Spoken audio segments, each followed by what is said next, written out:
Hey everybody, good morning. It's finally working. For those of you here live, I have had some issues, so thank you so much for waiting. I'm so sorry that I'm coming to you late. The magic was restarting the computer one more time. So I have no answers for what happened or why. But let me look at your comments for a minute. If you're watching this on the replay, thank you so much for being here.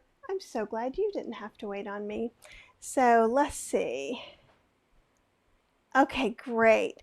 And Joanne is here, and I like this. She's cleaning the closets and pantries. And once again, Joanne, we offer our house. If you have some nervous energy that you need to work off, we'll figure it out. Oh, and Joanne, that's totally true. I'm going to put this up because no matter what you're working on right now in your life, this is part of it. Yeah, you take everything out of a closet, you throw half of it away and you put it back, and there is no more room in the closet. But I find that things aren't falling on my head, and that actually counts for a whole lot these days. So, but anyhow, I see quite a few of you are here. So feel free to say hey. Again, I'm very sorry for the late start. Today's class is making takeout food with soy curls. So we're going to talk a little bit about soy curls in general. If you don't eat soy, I'll give you some substitutions for all the recipes as we go along. But I think what's kind of nice about it, and let me just show you. And over on Healthy Slow Cooking, on the very first page, you can see something about soy curls that gives a whole lot of facts about it. So, Diane, yay! I'm here too. It took a while. So, Butler Soy Curls. Soy Curls is actually kind of a brand name like crock pot or Instant Pot. So, it's actually, and I'm going to wipe my glasses off. I don't know why, I just saw dust. They're made in Oregon. I believe it's in Portland, but let's find out. Grand Ronde, Oregon. I'm sure I'm mispronouncing that. And it only has whole non-GMO soybeans. That's what these guys are made out of.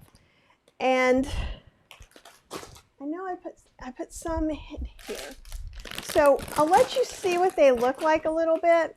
And really, basically, they're the perfect chicken substitute. So I'll put some on here. Actually, we can just fill this up with them. And they're usually in a little bit different pieces and stuff. I know Marilyn and Joanne often buy the really big ones. I know Marilyn says she separates it, like the big ones and the little ones and the crumbs. I just kind of enjoy the different textures they provide.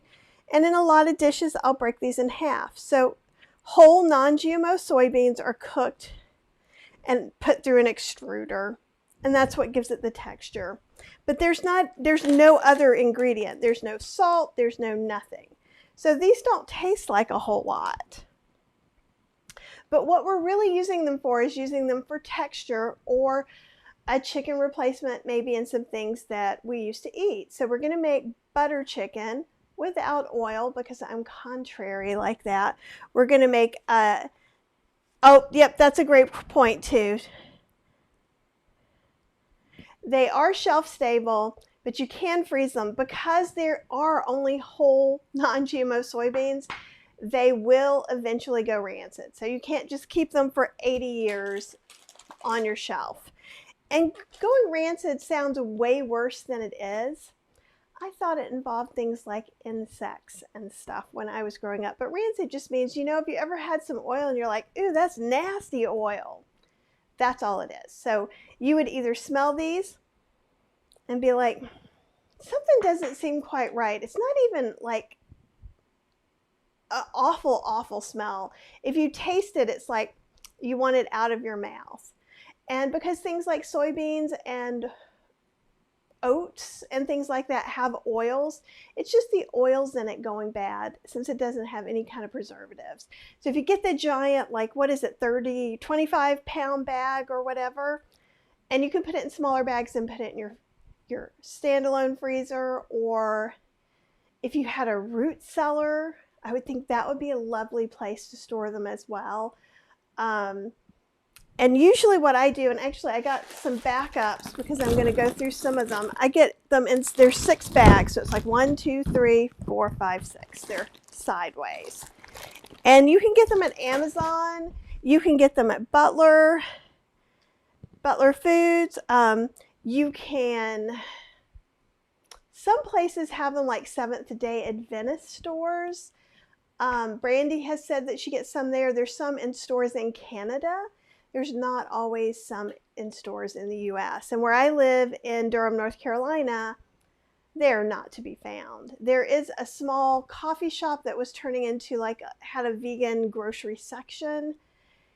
And I don't know if they had them while they were, right now they're only doing takeout service. So I don't think they have any now, but they could get some in the future. Easy to get on Amazon or order from them. 22-pound is what Joanne is saying. I just know it sounds like a very lot, and I just can't commit. Because what are they? They're 8 ounces each, so it's 3 pounds with 6 bags of them. And they're small little bags. They fit into the regular freezer part of your refrigerator quite easily, so I think you'll have just a fine time with that. So, okay, so what we're going to do is we're going to make a butter chicken, a whole food plant-based SOS butter chicken. We are also going to make a date sweetened teriyaki sauce because I realized I have some teriyaki sauces, but I don't have any that really are completely free of refined sugar. I use maple syrup sometimes. I know some of you don't like to use that.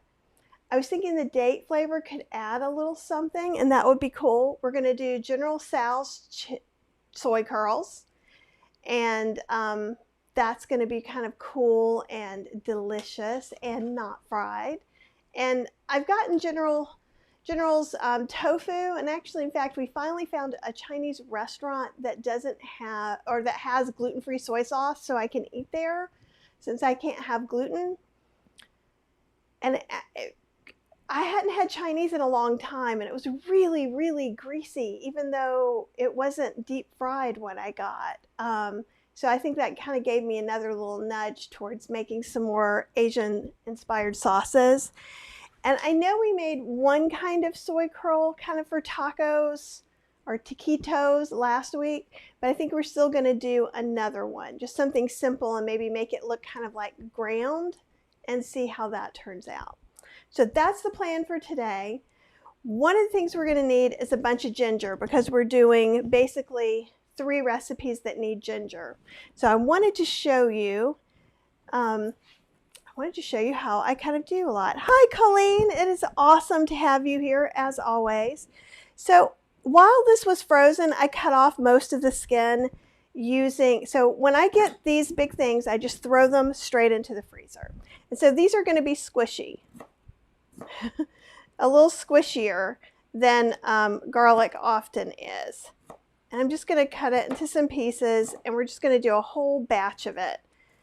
I sometimes do this and put it into ice cube trays. And I was thinking of sneaking into those today, but I thought it would be more fun to show you this.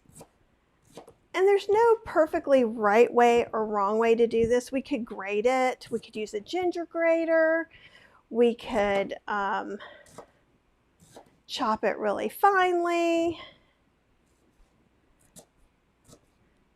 But I'm going to put it into my mini food processor. Okay. So we've got this guy right here. Move some of the teriyaki things over there. Okay, so, and if you had another mini chopper, you could totally do that too. And you could do this with garlic and freeze it as well. And here, I'll move to the front one. So, yeah, it is, here we go. It is a big bag. Let me put what Joanne's saying. Oh, it's a 12-pound bulk box. It's $55. And it's definitely the least expensive way to get it. Okay.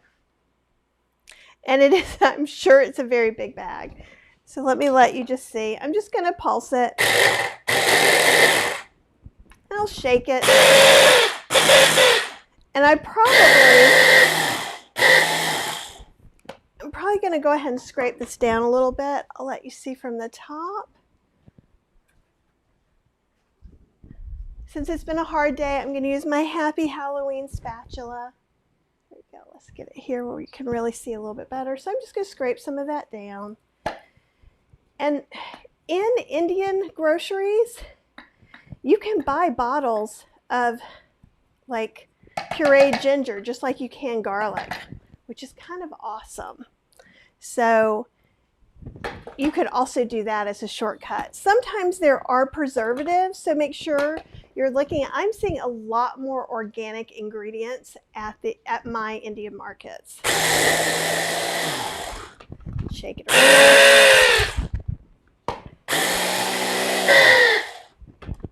Okay, let me scrape it one more time, and then I'll probably call it a day. It is not perfectly pureed.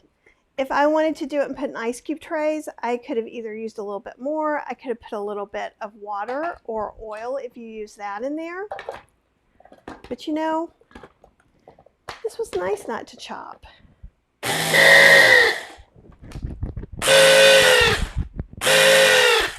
Okay, I'm calling that a day. We're going to put this over here with this, and then I'll just use that as we move forward. Okay, so we've got this going.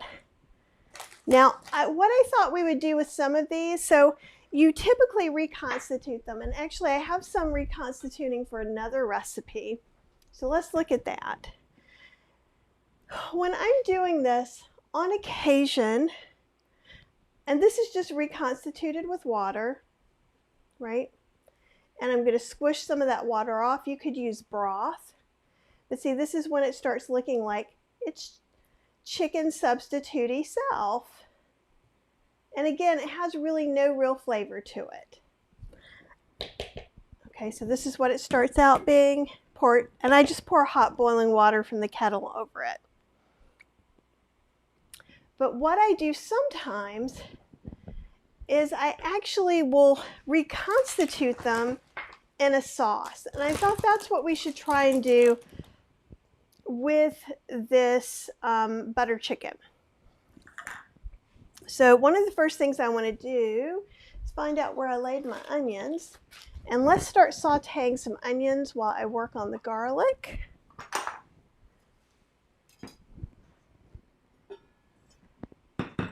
And this should be about the right size.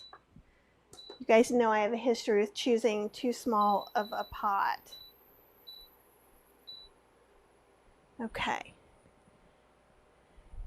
Let me just get it where you can sort of see it. Okay. So I'm putting about a half an onion minced, which through the magic of the freezer is coming to you. It is a little bit thawed out only because I went ahead and took it out for this class. If this was my normal dinner, it would come straight from the freezer. And I like to do that so I just don't have to fool with things so much. And also you can buy them already done. And in fact, for our teriyaki, we're going to be using peppers and onions that I got at the Wegmans, already cut up and frozen. So there's not really a right or a wrong way to do this. If you prefer to cut up everything fresh, then you should do that. Since we're also talking about doing things that are more takeout, I thought it would be nice to have some of the shortcuts in here. Okay. And we're going to end up having some garlic we need to put in there. So we're going to use the garlic press. And I'm going to use about a good tablespoon. And see, that was a lot of ginger, but once you kind of start using a lot, it goes fairly quickly.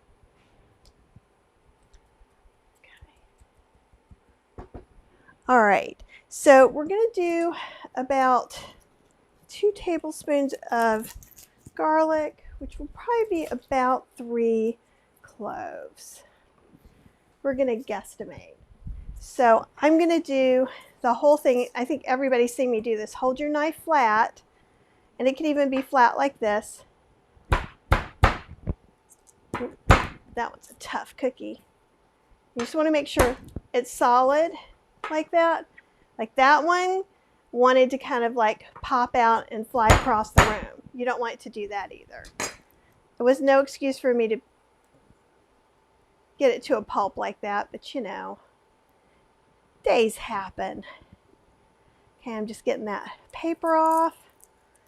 And if this end part stays on, sometimes I'll go ahead and cut that off. Let me get a little container to put this stuff in. And then I'm probably going to rinse my hand too.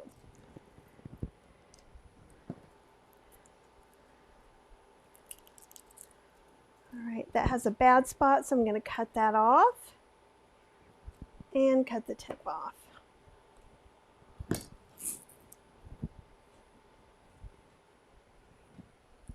Next fun thing is the garlic smusher. Perfect for when you have days that your audio tries not to work. Get a little that stress and tension out and get your garlic smushed all at the same time. Okay, so now this is ready for when our onions are a little bit softer. Okay, I'm just going to rinse my hands off because they're sticky from the garlic. And I would love to know how anybody's week was so far. Or at all. I guess it's almost ready to be next week. It feels like it should be Monday of last week. Anybody else feel that way? I just don't know that I'm ready for June. June just seems like something that should be much, much further away. Okay. All right. And we're just going to be sauteing these onions over about medium heat. I'm going to turn this up just a little bit. Sometimes when I am cooking at home by myself and not doing a class, I might do things a little bit higher. Sometimes I use more water when I'm teaching a class as well because I'm doing other things too. There we go. That looks better.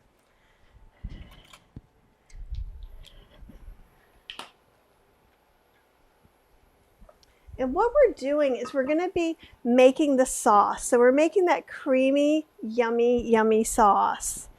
And if you haven't had butter chicken, one of the reasons it's so popular is that it really is made with heavy cream and butter. So it has a lot of that fat mouthfeel.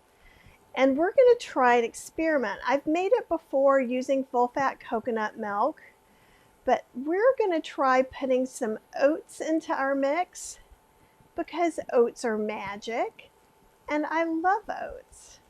So I think that we can make this more whole food plant-based friendly by using oats instead of something that has more oil. And you'll notice I didn't put any water in here, but there was some water from just them being in the freezer. And a lot of times people ask me about the onions if they're just going to melt away because they've been frozen, but they don't really disintegrate. You wouldn't want to use them. You wouldn't want to use them on a salad or something that you would expect something to be crunchy, fresh texture. But you could certainly use them in anything that you cook. And some things will disintegrate, and some mushrooms disintegrate. We're going to be, you can see these have been in there for a while. There's a big hunk of ice in there from where I didn't do them properly, but we're going to shiitake mushrooms that I froze months ago into our teriyaki. Okay, let me let you see this. I had turned it up just a little bit. I'm going to put just a tad of water, like a splash. And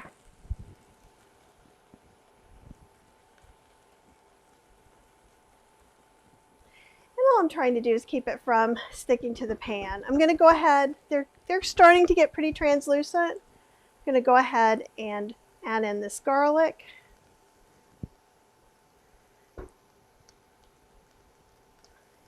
I may add a tad more bit.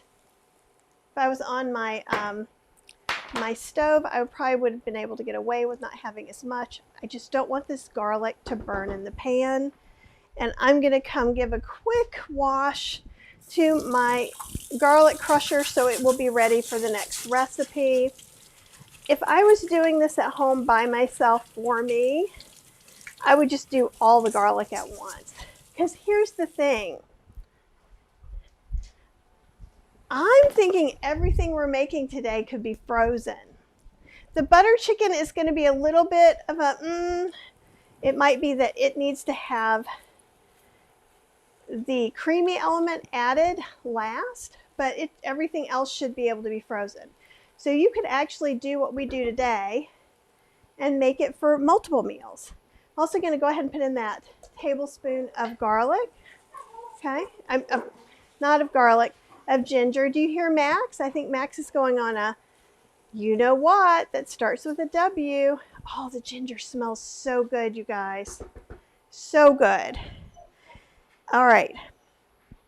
So I'm going to turn this down a little bit more, and I'm going to put in some of my spices so that they can get kind of toasty goodness.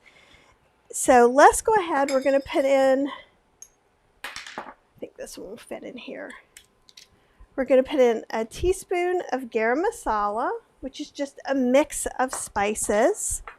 We're going to put a teaspoon of cumin in there. And we can always adjust this. And you might always have to adjust it if one spice is more fresh or less fresh than another. We're going to put about a teaspoon of turmeric in there. You can get a chili powder from the Indian market or use cayenne pepper. I'm going to use just the tiniest bit of a pinch. I'm saying you can use between half a teaspoon and a teaspoon, but we're talking Cheryl here. And then we're going to put half a teaspoon of ground fenugreek seed, and it smells like magic. It's a really nice flavor. If you, for some reason, don't like it or don't have it, you can totally leave it out. It's not a big deal at all. And we're going to put in a little bit of black pepper. There we go. If I can remember where it is, right in front of my face. Okay. So we're going to start there. And we can we're going to put some salt in there too, or salt substitute. And actually, I'm going to go ahead and turn this off and just let the heat of the pan kind of toast these spices. We're just doing this to really bring out some of the flavor. And I'm probably going to, this measuring cup is not the best pouring measuring cup. I'm going to kind of put some in here. So we're basically making a paste because we're going to be putting this in the food processor with some tomatoes and our oats. So you could try and salt some now and guess, or we could salt as we taste the actual sauce. Put a little bit more in there because I just want to get some more of this off the sides and the bottom. And you just want to keep this in here until the spices become fragrant, which they already have. It's a really quick process. So if you notice in Whole Foods, Aldi's, Lidl, Wegmans, you can get these sauces. I know.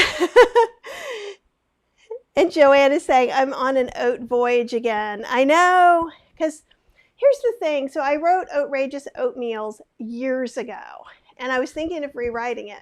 And then as I started thinking about oats, now I've made oat nacho cheese, we've made oat sliceable cheese, why not make some oat cream? I've made oat yogurt. So I think it's just got me back in that oat frame of mind. And I think from the pandemic standpoint, it's kind of an awesome thing because it's so easy to keep rolled oats around and they're really inexpensive. And I like that. I really like it when we have ingredients that can be so accessible, which is why a lot of times I'm telling you to go to ethnic markets like the Indian market or the Hispanic market. honestly, the Middle Eastern market is somewhere I'm going to be taking a trip to get some more rose water soon.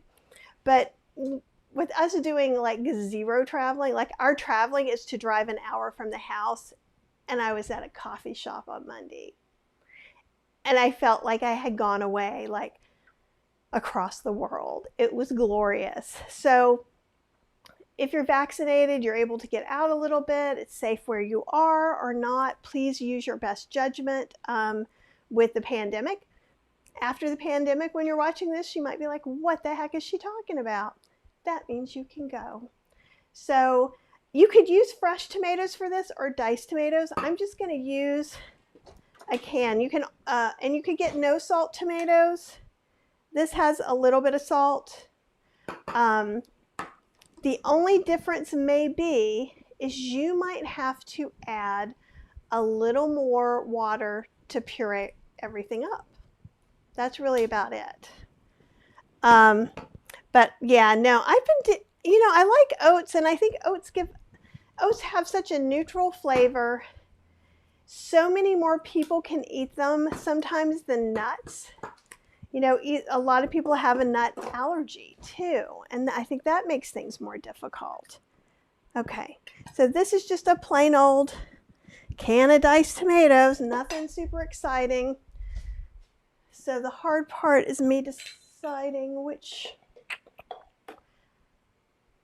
I think it'll work in this blender. Let's find out. We're making a lot of sauces today, so I'm trying to wash them as little as possible. So we're going to make a sauce that could be used with anything. Then I'm going to add more water and the soy curls to that sauce to let the soy curls soak up the water and the flavors. Let's see, I think I need this. Just going to scrape this in. We're going to use this pan again, and there's no need to wash it. And that just means anything you didn't scrape out will be there to make lovely flavors with your butter chicken later on. I just want to make sure that we get all the lumps out. Mostly for Cheryl, though. Speaking of that, there's an onion. She would find this onion right there and pick it out. All right, so I'm going to add in this can of diced tomatoes. I'm going to leave this in case I need some more water. I'm thinking we're going to need about a half a cup of water. So let me get the other measuring cup. Let's see. This tells me all the things except, there we go, half a cup. I like this because this makes me feel more mad scientist-y. Okay, so I'm going to put in half a cup of water, which I was going to pour in here and I forgot.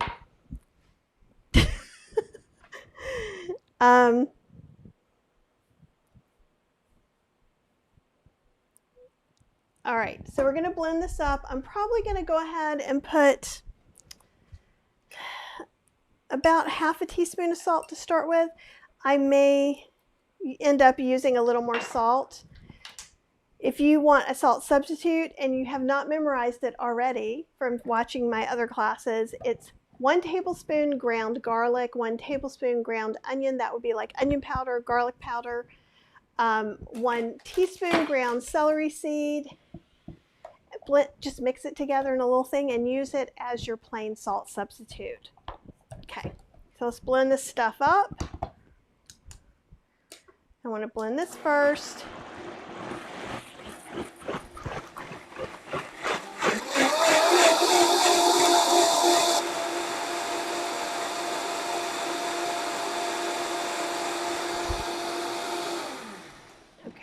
And I want to taste this before we start adding the oats to the mix. It smells really good. It smells like an Indian restaurant. Before Cheryl went plant-based, butter chicken or tikka masala, either one, were her favorites. So that's kind of why I want to do this, because she's going to love it. And I've been talking a lot in Clubhouse to people who are transitioning, and or if you're not transitioning, you're fully whole food plant-based and your spouse isn't, it's nice to be able to have some stuff that they can eat. So think about that next time you're looking for something to make. Oh, that's really pretty good.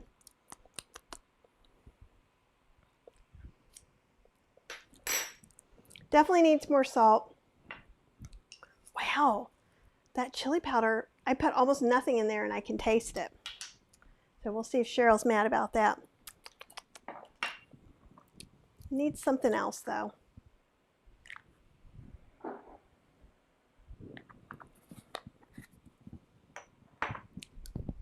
I don't think you're supposed to put coriander in it, but I think I really want coriander in it. But there's some coriander and some cardamom and garam masala.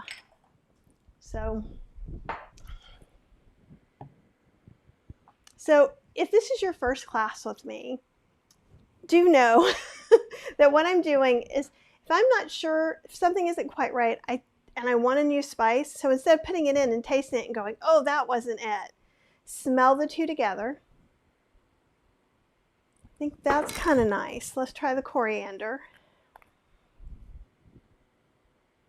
It's the coriander I want. So I'm going to put half a teaspoon of coriander. And if you didn't know, cilantro makes seeds, which are coriander, which is kind of cool. Okay.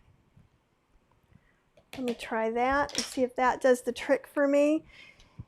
And it could even be that maybe I'm using a different garam masala this time, because that's a home blend. So every family makes a different kind of garam masala. And maybe the one I have isn't, or the recipe I give you isn't the one that you like. So feel free to adjust things for that. Maybe your cumin is really new, so it's stronger.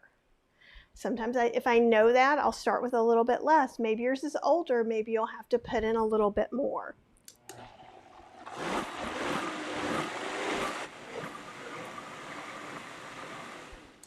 Okay. Like I said, we still haven't gotten to the oats yet.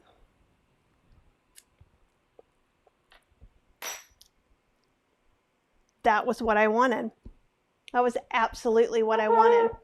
So another thing I'm going to do too is I'm going to put in some nutritional yeast. You could put in some bouillon cubes if you wanted to, but I'm just going to go straight nutritional yeast, I think, right now for that chickeny flavor. I'm going to put a 1/4 cup in. Because remember, our soy curls have just like no flavor. And then I think I am going to go ahead and take another 1/2 cup of water that I will put in the tomato can to clear it out. And if I have more sauce than I need, I could take half of it out and freeze it, or I could use it later on this week. Okay, there. That made me happy. You make sure I mark down 1 cup water. And let's get some oats. And I'll grab a measuring cup for that too. I think we'll start at just a 1/4 cup of oats. And we'll see if that makes it creamy enough. Because we can always add more, but we can't take it out after we've blended it in. So I would always rather blend a couple of times instead of overdoing it. Okay, so we'll try a 1/4 cup of oats. And with the oats, we may need to add more salt. We may need to add more liquid. So,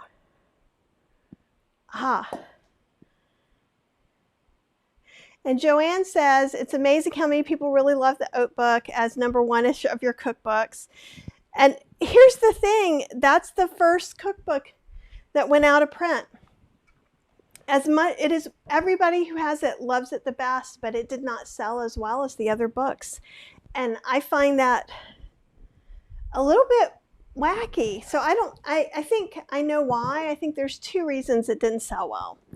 One is it's called Outrageous Oatmeals instead of Outrageous Oats. So it makes people think that they're buying a book of 60 breakfast oatmeal recipes. The other thing is they didn't mark it as vegan. It's the only book of mine that doesn't have vegan in the title. And so I think those two turned people off because so many people write vegan books and non-vegan books. Me, I just write the vegan books. Okay, so we're going to want to make sure this one goes really well, so this could be a little bit loud and long. We want this to really basically turn to oat cream inside. See the color change?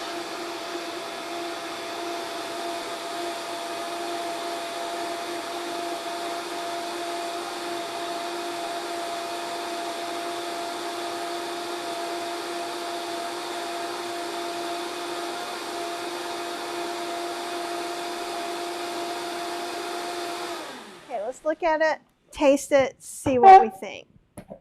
You guys saw that color change though, right? It was really dramatic. We like the drama of the color changes. Okay. And I am double dipping in this one, but I promise I'm not sharing this with any friends, because I know Cheryl's going to want it, and I want to freeze some of it too. This tastes really good, you guys. For the small amount of spices that I put in here, it's highly spiced. You really can taste a lot. The coriander made it really nice for me. I think I'm going to go ahead and put, I think it's really pretty close. There's still some, I don't know if you can see, there's still some teeny tiny pieces of oats in there. So I think I'm just going to blend it longer. I'm going to blend it a little bit longer. Because here's what I don't want it to get thick and chunky. When you're using oats for something like this, and we only used a 1/4 cup of oats in the taquito and flauta class to make the Monterey Jack cheese. I had tried it with, or it might have been a 1/2 cup. It was a 1/4 or a 1/2. But when I make it with beans, I use a 1.5 cups. Well, beans don't thicken up when you cook it. Oats do. Oats have a natural thickening tendency, which is why we probably will add more water to this either here or in the pot, because it's going to thicken some naturally. But let's let this get blended up really good.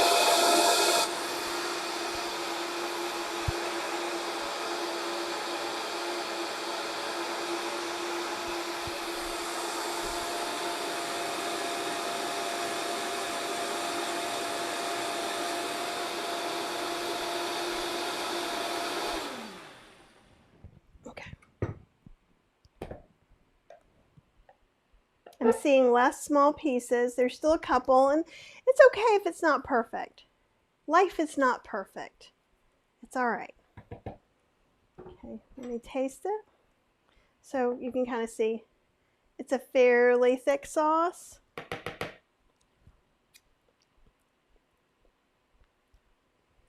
I think that's really pretty good. So I think I'm going to leave it there. So what we're going to do, I'm going to rinse this top off. And the reason I go ahead and rinse some of these things now is that it takes 2 seconds now, but in 5 minutes it'll take 10 minutes. And I'll bring, probably not going to use all the sauce, so I'll put some in here. And we'll use some of the water. So it made about 4 cups of sauce. And I'll make a note of that. You could have gone ahead and just made half of that if you wanted to. That would have been fine. I'm going to move some of these.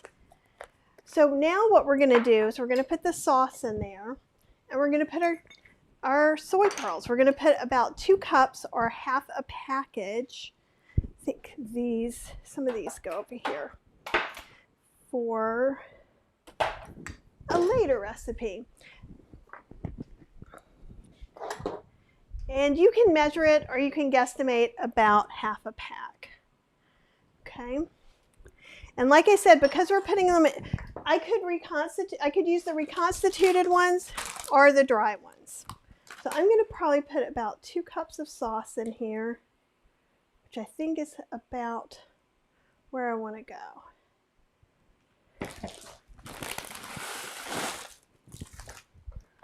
And see, at the bottom of the bag, a lot of times there's some crumbs. And let's mix these in. And then we can just see if we can even wait and see if we need water. I'm going to turn this on about medium heat.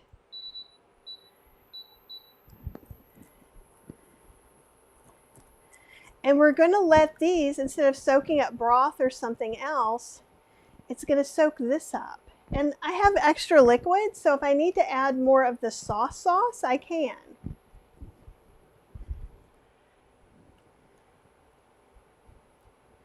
And you could serve this with either a little bit of yogurt on top. You could, if you didn't want to use the oats, you could just mix in. You could have made the sauce as is, and actually maybe we will use all the sauce. I bet we will in this. We could have not mixed the oats in the sauce. We could have put cashew cream in with it. We could have put unsweetened vegan yogurt in it. We could, you know, there's lots of heavy creams you can buy now that are vegan heavy creams. We could have done any of those. So it's a very, half a cup. Tell me half a cup, Diane? And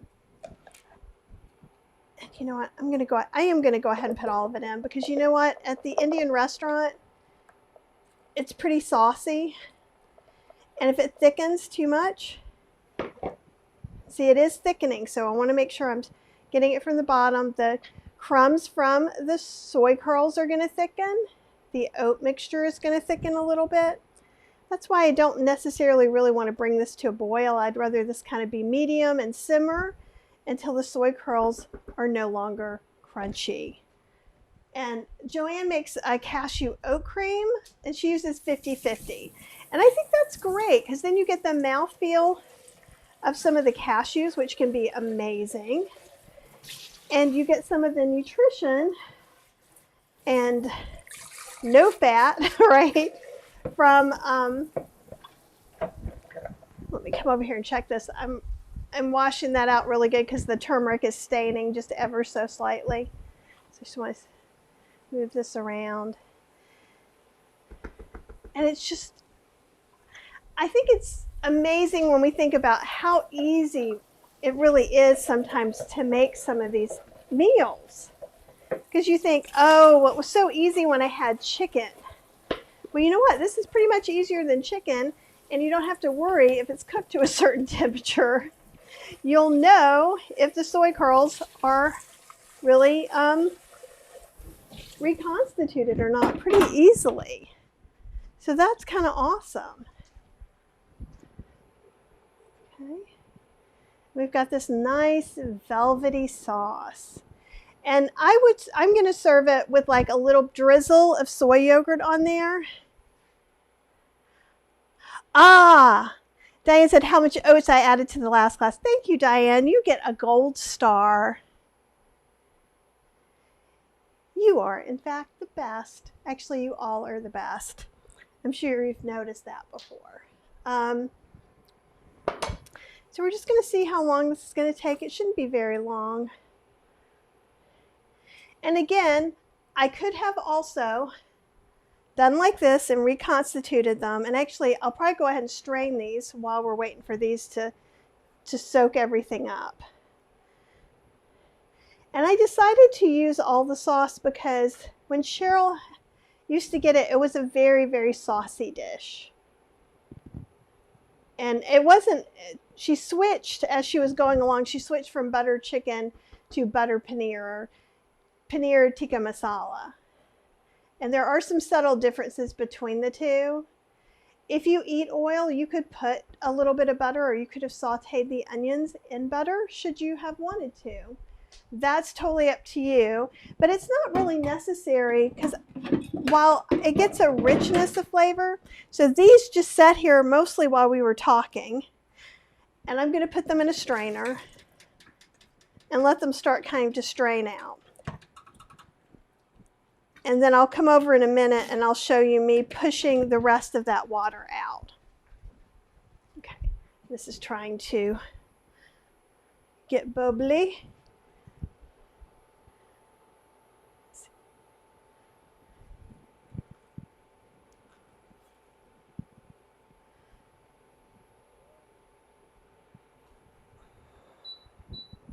Turn it down a little more. Induction burners are a little more finicky than the ones we have at home.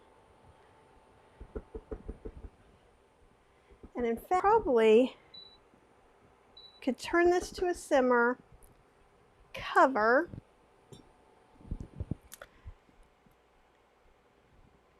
see what's, is that the, I can get it to 200. And I'm just going to let that kind of simmer and we'll start making our next sauce. Okay. Do you guys have any questions about that? The only thing that's happening right now is the soy curls are reconstituting, the flavors are going to meld. I turn this down as low as I can. It's like 200 watts. So it would be on the lowest setting. And we'll see. I think it should be fine like that because it's starting to pop up, right? I probably could take it off the heat altogether because I just put the kettle on and then let the soy curls soak. And that would probably work too. It's just you don't want to let it get below a certain temperature to where bacteria could grow. So that's why we're going to go ahead and keep this on for a bit. Oh, Diane loves gold stars. I love giving gold stars. So this is a win-win for all of us. So again, because I think it was last year that I did all those oil-free sauces and we made date sweetened ketchup and things like that. So I thought we would start off with something kind of like that. Let's see, soy sauce, rice vinegar. I'm going to need some more garlic, but let's go ahead and start. This is a half a cup of dates that have been soaking in half a cup of water. You know, not that terribly long, maybe for 2 hours. I already had the seeds out. I may have to blend it a little harder because of that. You could also do this overnight.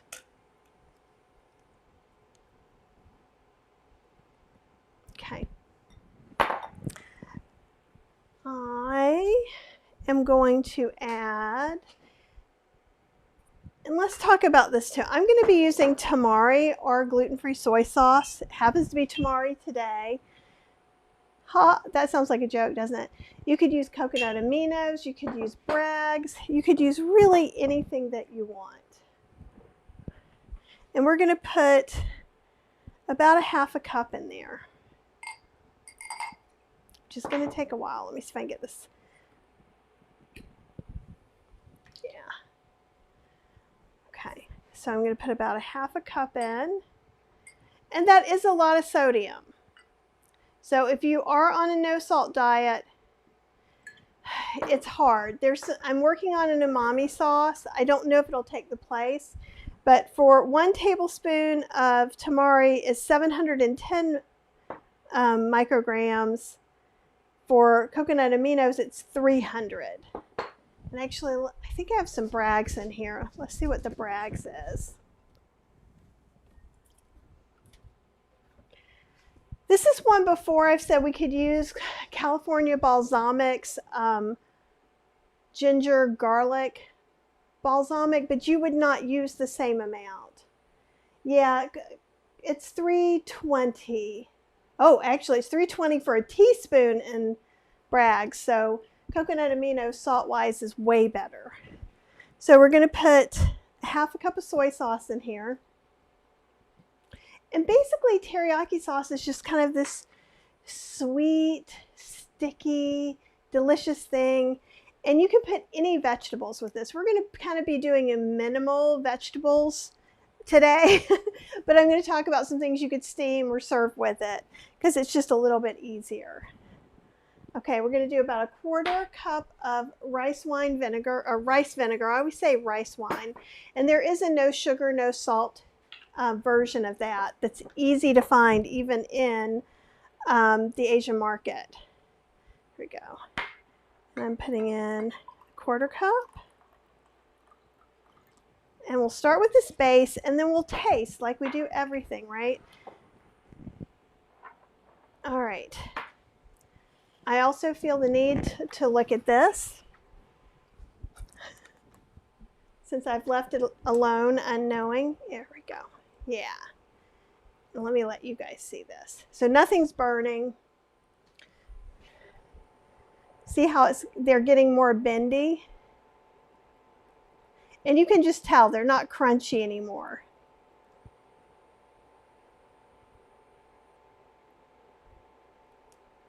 Right? It's starting to look like chicken. Oh. And when you're stirring it like this, it feels really velvety. So let me get a small piece of soy curl. I don't know if that one's done yet or not. It's almost done.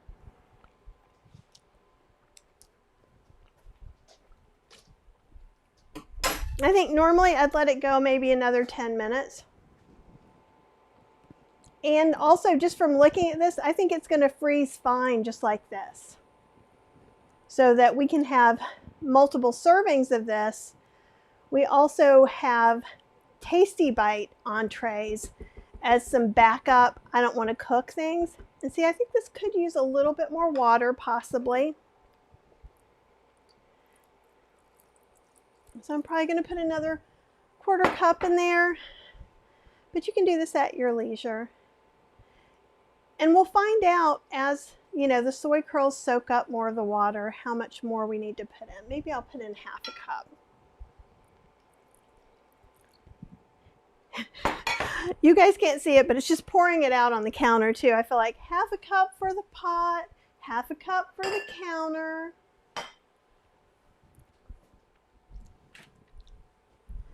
Okay. And so when I'm going to put this in, I'm going to fold it. See how I'm folding it? Because if I just start stirring it around like this, the water is light at the top and will just start splashing everywhere. I'm sure you guys have seen me do that in other classes because I am likely to do it. Okay. So it's about half done. So I'm going to put it up just a little bit. And then we'll get back to our teriyaki sauce. So I want to put in some garlic.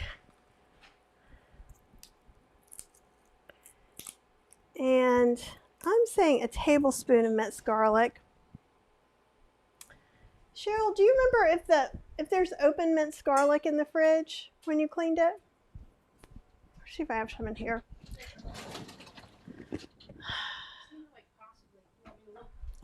Yeah, why don't you look at that really quick? I'll open this one. I have more garlic. It just seems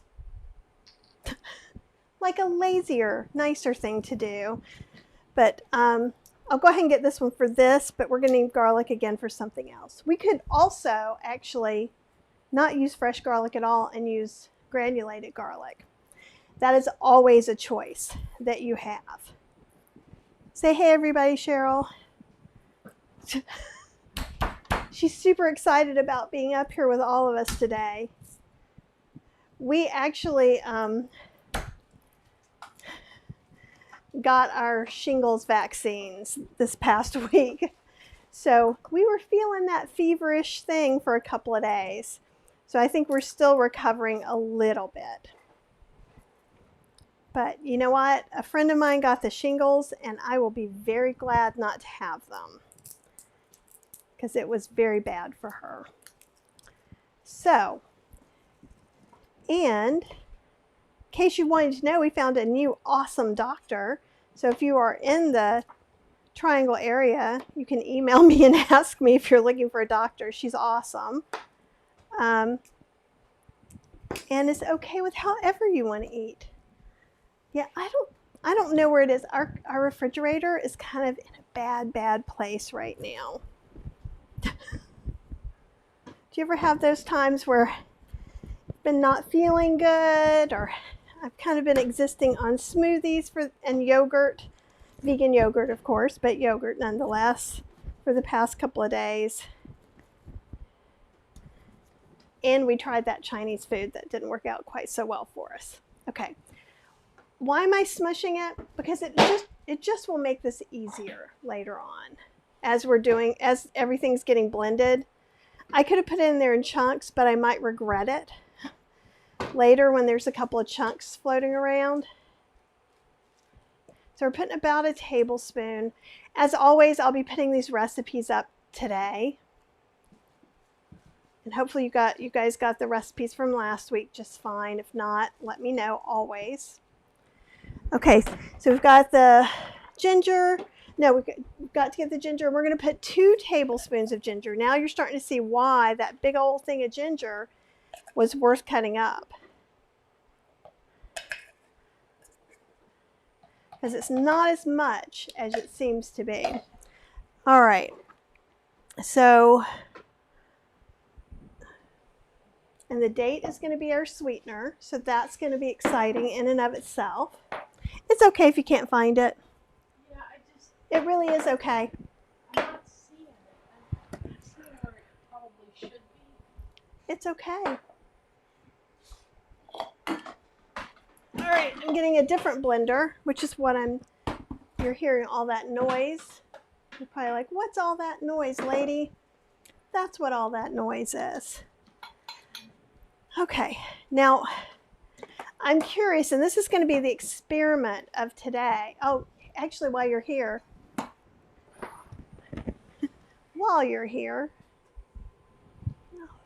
we'll take a look at this again. I turned it up a little bit more. Butter chicken.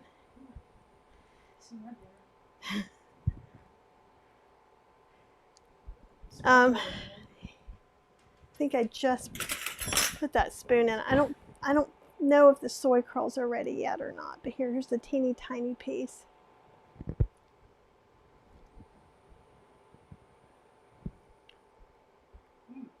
Very good. A little heavier on the garlic and ginger for my taste, but for normal people, don't really like it. Cheryl sometimes tikka masala and butter chicken are sometimes on the kids menu, right? Yeah, this one's like adult version. It's got a tiny little bite to it, but this is really close. So the only thing we're doing is reconstituting the soy curls. Yeah, I thought you would like that for dinner. So I'm going to turn that one off and put it off to the side. I think it's also going to freeze well, so we can freeze it in sections. And again, what I was saying is we have these little Tasty Bite Indian meals. There's also some, if you go to the Indian market, you can find some really nice vegan meals that are already made. A lot of times they're spicy. They're going to have some oil. They're going to have some salt. So depending on your dietary limitations, we did a class kind of how to make all those to freeze them yourself if you have those limitations.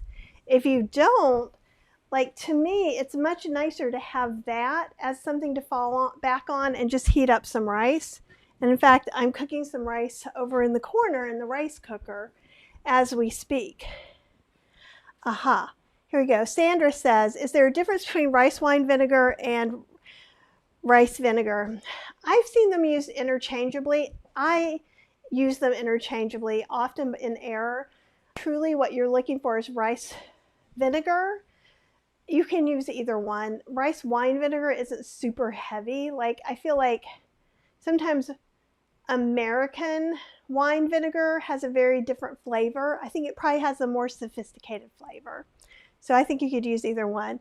And Joanne says, hi, Cheryl. And she says hi back. And Colleen says, the tool seems a lot more work than a garlic press. What's the advantage to it over the press?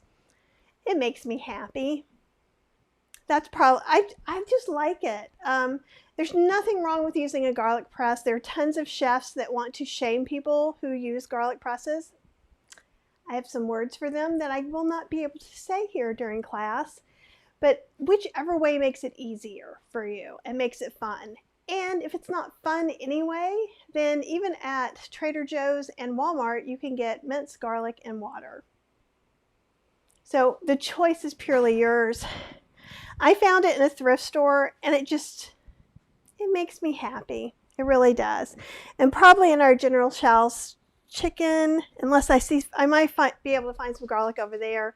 We can also just use the ground. It's our world. People just live in it who want to eat our food. But it really is, same thing. People go, what do you like better, the slow cooker or the Instant Pot? And I'm like, I use the both for different reasons.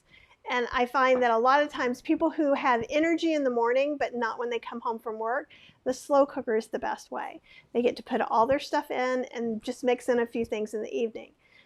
People who are not morning people but have 15 to 20 minutes left in them when they get back home from work, they do great with Instant Pot dinners. And sometimes you're a little bit of both, like me. If I know we're working on something in the house and I'm going to get distracted, sometimes I'll go ahead and make a slow cooker meal, because then I'll pay attention, and it will be because I am hungry right now and I'll have something to eat. So hopefully that helps a little bit. Oh, and Diane says, I have a date syrup that I bought and I don't know what it's for. Okay. You can totally use date syrup in anything that calls for a liquid sweetener, like agave, maple syrup. Molasses sometimes can be a little bit specific, but if you can't have molasses, it can still do the trick there. You can make your own date syrup. The reason, if I go and buy date syrup, which I do sometimes at TJ Maxx or Home Goods, it's usually like $5 for a little bottle. I often forget to make it since I just use it interchangeably, so just soaking dates and pureeing it is cheaper. So, can you use date syrup? Absolutely. Don't like dates? Could you use maple syrup? Absolutely. You know what else you could use? Brown sugar and a little extra water. So, one of the things about the recipes I make, that there are endless options. And so, the reason for those options are not to confuse you, but maybe Colleen has dates, so she should make this dates. If Diane has date syrup, maybe you should use date syrup. Maybe Joey, who I know is not on here, has brown sugar. Then brown sugar is what we eat every time we eat teriyaki anyhow, right? So I'm just trying to make a little bit more of a healthier version. We'll see how it goes.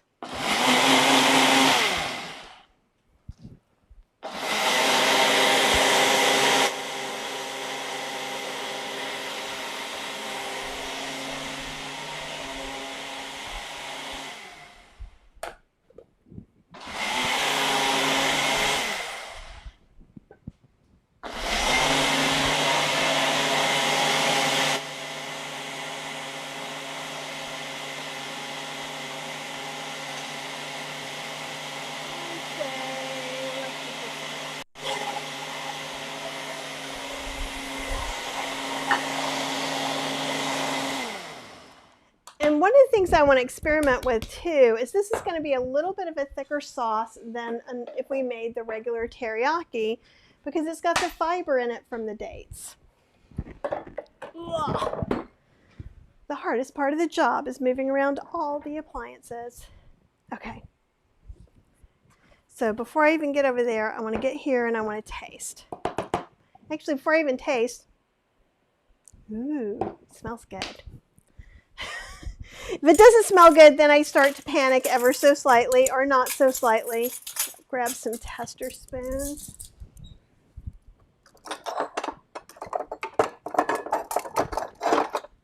Okay.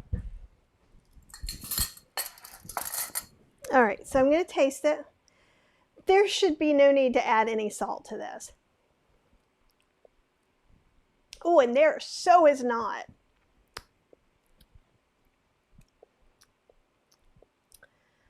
I think I'm going to lower the soy sauce to 1/3 of a cup for the future.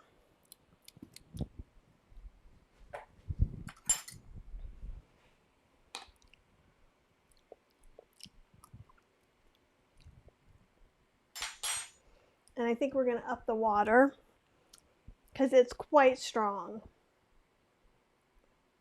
which is okay. We want it to be strong. We also, I think we are probably going to need it where we're going to add some with a little bit of cornstarch. You could use arrowroot to kind of give it that finishing touch that makes it like a glaze. But let me, here we go. I'm going to add, if I have a half cup of water, I'm going to add it. Yeah. All right. So we're putting in 1 cup of water total. Just because I think it's a little bit strong the way it is. Move some of these guys around.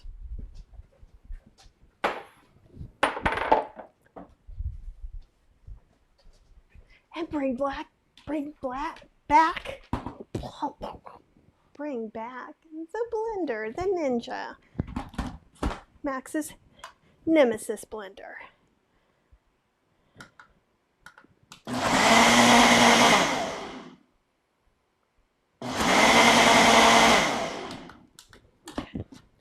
And this sauce, because it's not using sugar, it's not going to last in the fridge as long, because dates have a shorter shelf life than like white or brown sugar, refined sugar does. That tastes more, that's better. It's still very strong ginger, right? Because we haven't cooked the ginger yet. It's like, wow, which I love about teriyaki. So let's go ahead and put, I'm going to put about a 1/4 cup of the sauce. I may need to put it in something a little different so I can whisk the cornstarch in.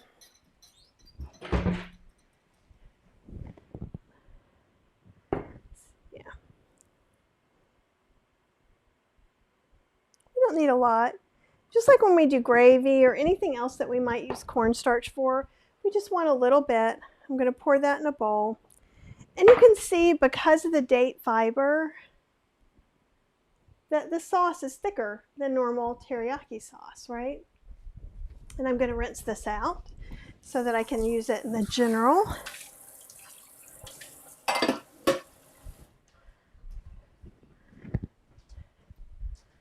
Okay. And then I have some cornstarch. And I'm probably going to put about 2 teaspoons, I think. I think we can do this without a whole tablespoon. And if you just don't like cornstarch because it's not organic, you can get organic cornstarch like I do. And I'm just going to whisk that in a little bit. And if we waited and we put this into the pan, it's not going to whisk in like this. It's actually going to become thick and unruly and make our lives a living hell. That was my cursing for this episode. But it's really unpleasant if it happens. And this is just, it's such an easy step to make your life that much better. And it may not seem like it, but it really, really is. I'm going to wipe off the top of the cooktop. And I'm going to put a pan on here. I need to decide how much sauce I'm putting in here. So let's say, I think about a cup of sauce will probably do it. It may be a little bit more, but I'm going to start with that for now, just so we have some clear numbers. So I'm going to go ahead and start cooking some of these veggies.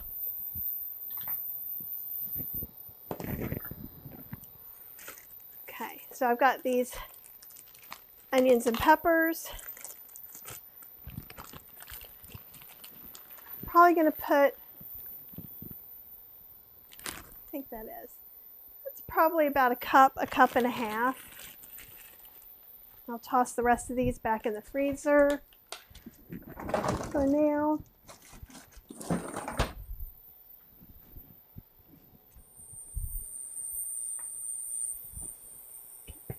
I don't need you quite that high.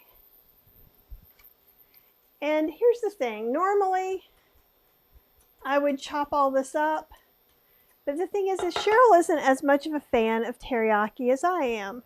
So I'm just gonna let her enjoy her butter chicken, and I'm probably gonna have teriyaki today. And that will be delightful. Okay, so now this are the soy curls that have been reconstituted. I could use something like this, and you can see a small amount of liquid is coming out. These don't need to be bone dry. And honestly, if I didn't want to do this, the heat can cook it out as well. It's just my habit and kind of what I like to do.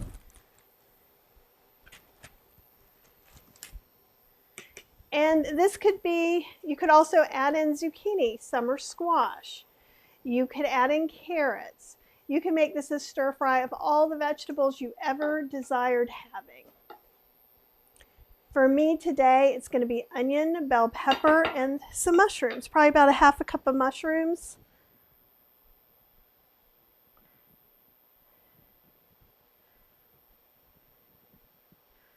And the rest of the sauce you could freeze,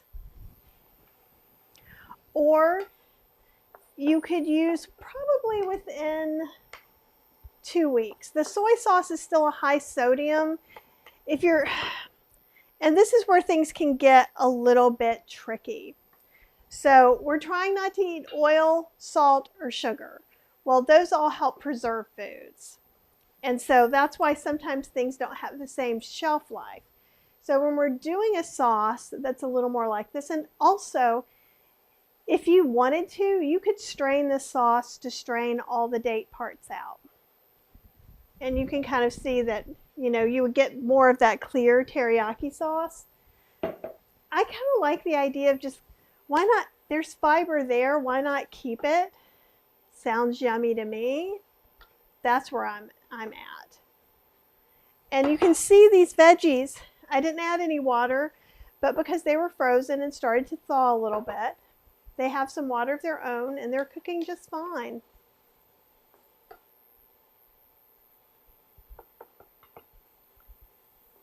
Now, here's one thing I'd love to know from you guys. I'm thinking of next month of doing an ice cream class where we would do at least 2 versions of nice cream with bananas. And then I have an ice cream maker that has a compressor, so I can make more than one kind of ice cream, one after the other in it. So I was thinking maybe we could do an oat base and some kind of coconut base or something like that. So we'd have the decadent version, not that oats aren't decadent, right? We'd have a nice oat version that's a little more in line with whole food plant-based and all the different diets underneath that. And then with nice cream, I have a Yo-Nana. I have a Yo-Nana, and I typically use my food processor because I find it easier. So I was thinking we could talk about those 2 things.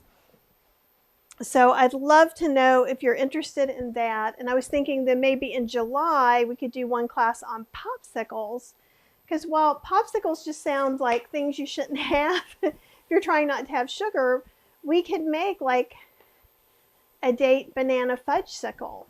We can make some things that really fit into everything that could be cooling. On Healthy Slow Cooking, I've got lots of recipes for popsicles, including like London Fog popsicles or vanilla latte popsicles.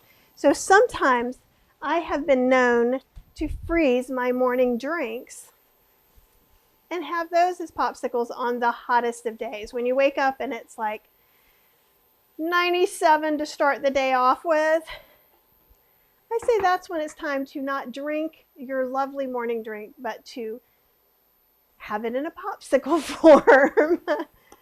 And so I was thinking we could do some things like that. We haven't done anything like that in the past. And while I shy away from desserts, those are some things that are really easy and that it's really easy to make super healthy versions of. I was also thinking that maybe we'll go into some Thai food. So I can't remember if we made Nancy's green curry already. I'll have to go back and look, but I was thinking maybe making red curry, green curry, maybe making, I think we've made pad thai. If we haven't, we'll make pad thai and maybe like pineapple fried rice, but I am open to other things you guys might be interested in making. Last summer, I know we made Vietnamese summer rolls and we made noodle bowls, which are some of my favorite summer foods. So if you guys have something for the summer in particular that you're interested in, I would love to know that. Oh, and that's right, Joanne. I do have a slow juicer. I have not used it for that yet either. So see, I'm going to go ahead, instead of pouring water like I would sometimes, I'm going to go ahead and put that whole cup of sauce in there right now. And I'm going to lower the heat just a little bit. And we may use more sauce, we may not. Oh, we may need to because I just sloshed half of it over the side. Sauce overboard! Oh no! I am not trustworthy. I told you that before. So I will now get the spatula and get every tiny piece out of here. Every droplet. Because I feel guilty. Okay. This will give us an idea too of how the dates are going to react in here. And I wanted to do this as an experiment today too. So if there are other sauces that you want to try with dates, that we can really get a good feel. Now I think these need to cook more, but I'm going to go ahead and add in these soy curls anyhow and see how that will help me know how much more sauce I need. And we may not even need, oh, we're going to need more sauce. Let me assure you on that one, I see now. This may need all the sauce. So I think this is about another cup. So I'm going to put not quite all of it in, but almost all of it. There we go.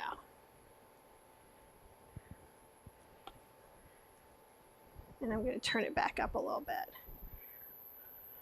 Because remember, all of this that you're seeing almost all soy curls, and that had no seasoning on it. So that's where the sauce is going to work. Now, another thing, if you're really cutting down your salt content, you could start by using only half the amount we decide on. And maybe even less than that, because you may not need the same amount to make it taste good to you. So it's okay. It's perfectly okay to do that.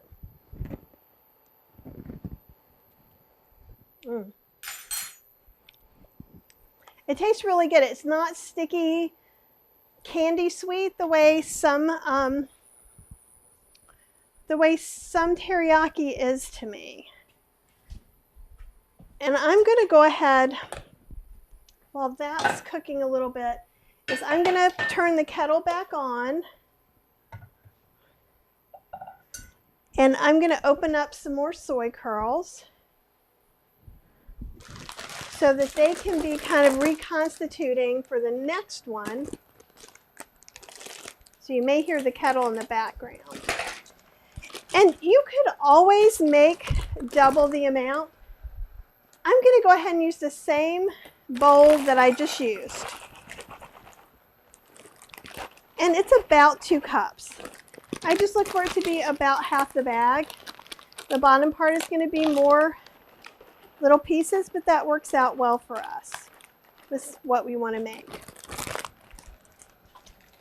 later on. So then I'm just going to cover these with water.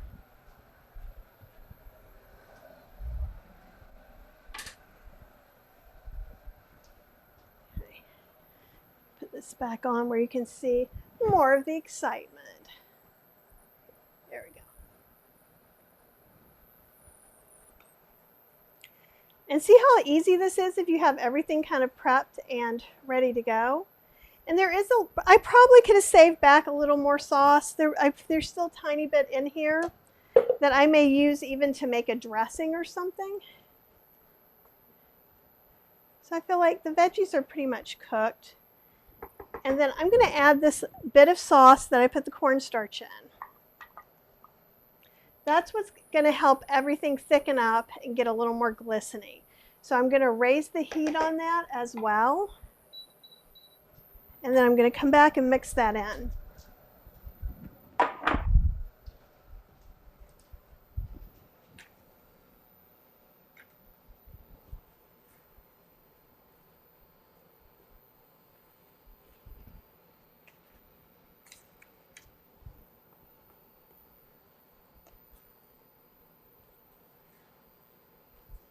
And so the heat's going to help make it get thicker. And if you don't want it thicker, you don't have to do the cornstarch or arrowroot part at all.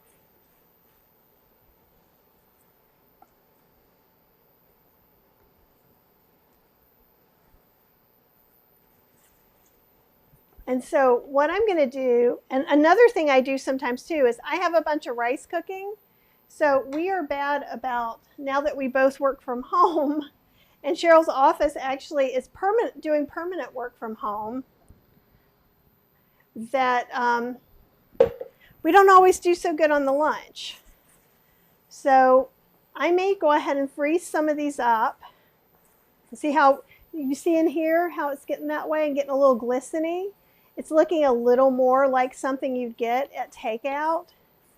That's what the cornstarch does. So if you miss that and like that, then that's a good reason to do it. So show you, have a bunch of these. So you could put a cup of rice and put this on here, or put the rice on the bottom and this on the top. Then you could heat it up either in the microwave, in your convection toaster oven, whatever you want. And see, it's the high heat. I turned it really all the way up to boil to get this to happen really fast. And now it looks like what you would expect, even though we use dates, right? It doesn't look like it's any kind of funky kind of teriyaki sauce now. Oh, it tastes really good. So I'm going to call that done. What do you guys think of that? And I'm going to go ahead and pour the water over. Actually, I can do that over here too, so you guys can see. It's really, it literally is me pouring hot water. I use the kettle because I have one. You could boil water on the stove. You could put these in with water and bring it to a boil on the stove. It's really whatever is easiest for you. I'm going to fill my kettle up a little bit. But what I love is that what we're doing today is fancy food that we usually like to pay money to go out for, right? Like, I love going to Indian restaurants. One of the reasons we used to go was to get Cheryl that particular dish, and now she can't even have it out. So that makes things really nice. I really enjoy having something like this. I could even put it over a salad. I could put, like later on, I could put it over a bowl. If I keep some to heat up and put some in the freezer, I could go ahead and make meals, like my own private Idaho frozen meals, right? Just the way I want them. I could take this and put it in the freezer as one of those starter meals like Jardine and some other places are doing. Only I could just reconstitute and freeze my soy curls, put some frozen vegetables in there, and make my own sauce, or have, or use. There's no shame in using some of those store-bought sauces that are vegan. It's just, I also like to give you alternatives. They all have sugar in them. Some of the ones for paleo or keto don't have sugar in them, but they almost always have oil if they don't have sugar in them. So I know you get kind of in a pinch, and this wasn't that hard to make, right? We just threw some stuff into the blender for both times pretty much. Okay, and Colleen thinks it's, Diane thinks it looks good. Oh, Brenda, we haven't seen you in a long time. I'm so glad to see you here. Sandra, I wish all of y'all could taste it too. We talked a little bit about, and this is Brenda talking about the Champion Juicer is best for ice cream. The kind with a single auger. The blank plate. I'm giving you the blank stare, Brenda, because I don't know what the blank plate is on mine. I'm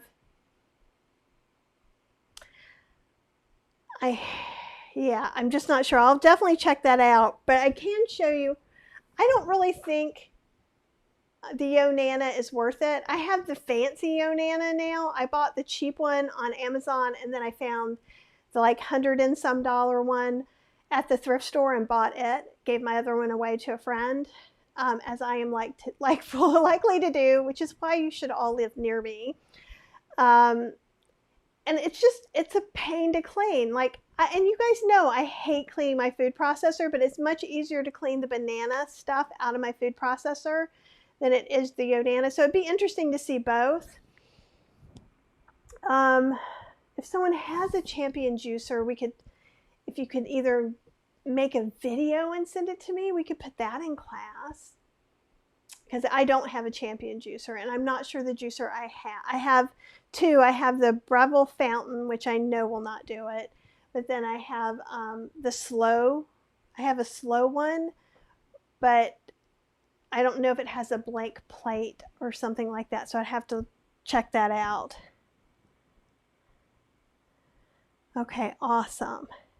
All right, so we've got these guys soaking. Oh, and Diane said she gave her Yo Nana to Goodwill last week. I hated cleaning it. It took up too much space. Yeah, you guys can kind of see it back behind the paper towels. It kind of sits there, and it's this, when you take it off, it's just very uncomfortable. But yeah, I'm pretty psyched about this. And so if you had wanted to, with the soy curls for the butter chicken, you could have gone ahead and rehydrated them as well, and that would have been fine. Whenever I see something being, and I'm just going to press, sometimes I press this down a little bit if I see or mix them around. If I see an opportunity where I can do two things at the same time without me doing anything extra, I'm almost always up for it. So that's what that was about. So I'm going to take this and put it over here, but it's really good. And so also remember, when you taste the sauce, it's going to taste like, what is she doing? It's so salty. And again, if you're not eating any salt, it's going to taste so salty to you. Just start off having it. You could put 2 tablespoons of soy sauce into it and extra water and start from the beginning, or 1. If you can have that much salt, then try that, and that might be enough for you too. It's not going to give you the same strong flavor, but neither is if you use the California balsamic with the garlic and the ginger flavors, because we're already putting the garlic and the ginger flavors in here. So that's one thing. Okay.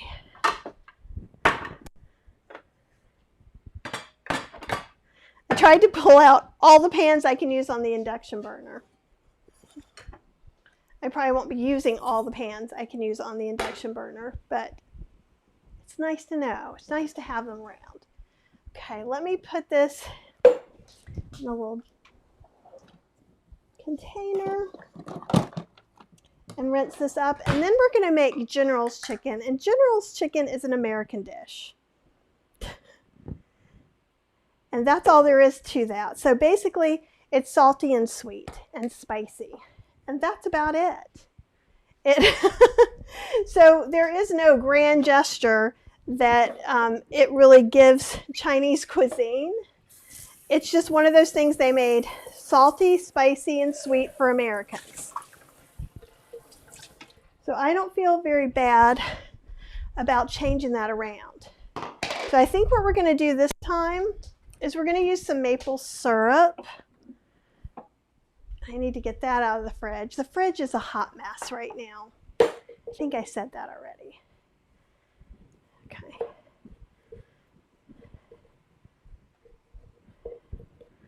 All right. We've got these two things. I need to get some hoisin sauce. We've got some crushed red pepper, ginger, garlic. I think our garlic is going to be this garlic this time. Hoisin sauce and maple syrup.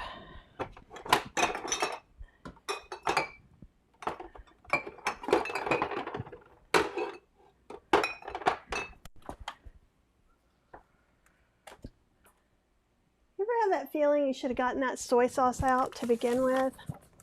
Or that's how I'm feeling right now. I think it's here though.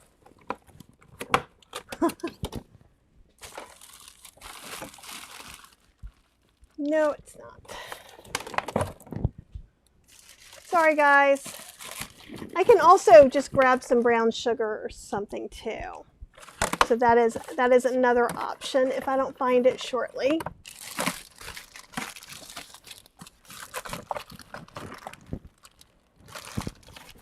Oh, Joanne, I need you to come help me with my refrigerator. Here's the hoisin sauce. Yay! Might be up here. I have no idea where it is. I think I may have actually used the last of it. So let's see what we've got. We could use agave nectar, which I know some of you don't like to use. Let's see what I've got over here.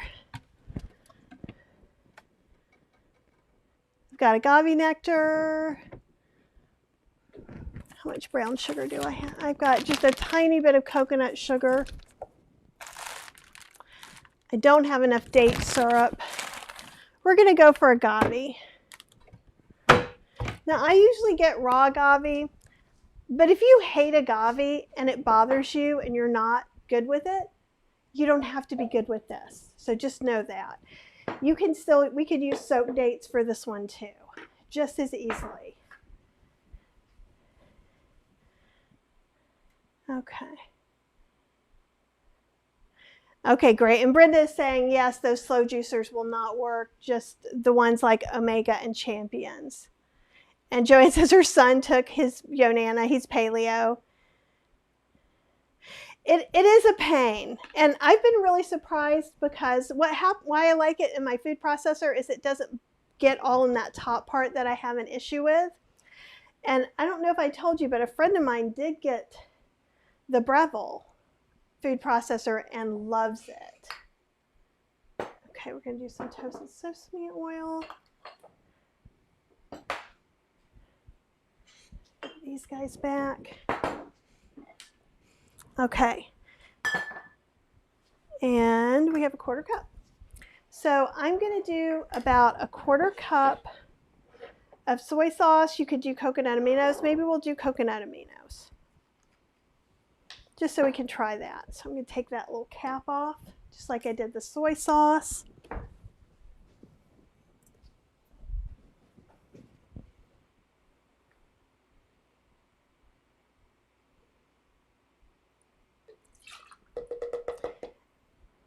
And sometimes I find coconut aminos a little different, so it'll be interesting to see what I change. We want about 2 tablespoons of hoisin sauce. And what I have is a gluten-free hoisin sauce, and I'll show it to you here. Right? So if you can't have gluten, you really need to make sure that you find the gluten-free stuff. I find it really easy on Sprouts.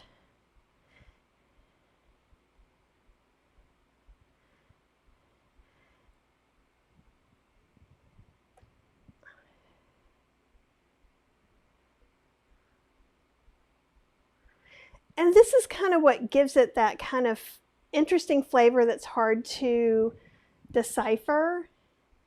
And it's made with things like soy and garlic and sugar. So again, I don't know that I've seen a paleo one, but when I look for our list, I will go ahead and see if I can find one. I'm going to take this with me and get a wee baby spatula.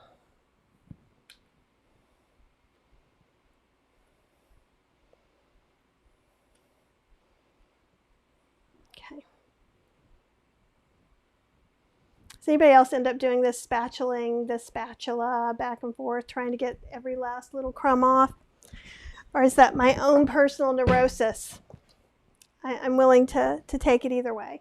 We're going to put some tomato paste in there. We're going to do a tablespoon of tomato paste. And I think you guys know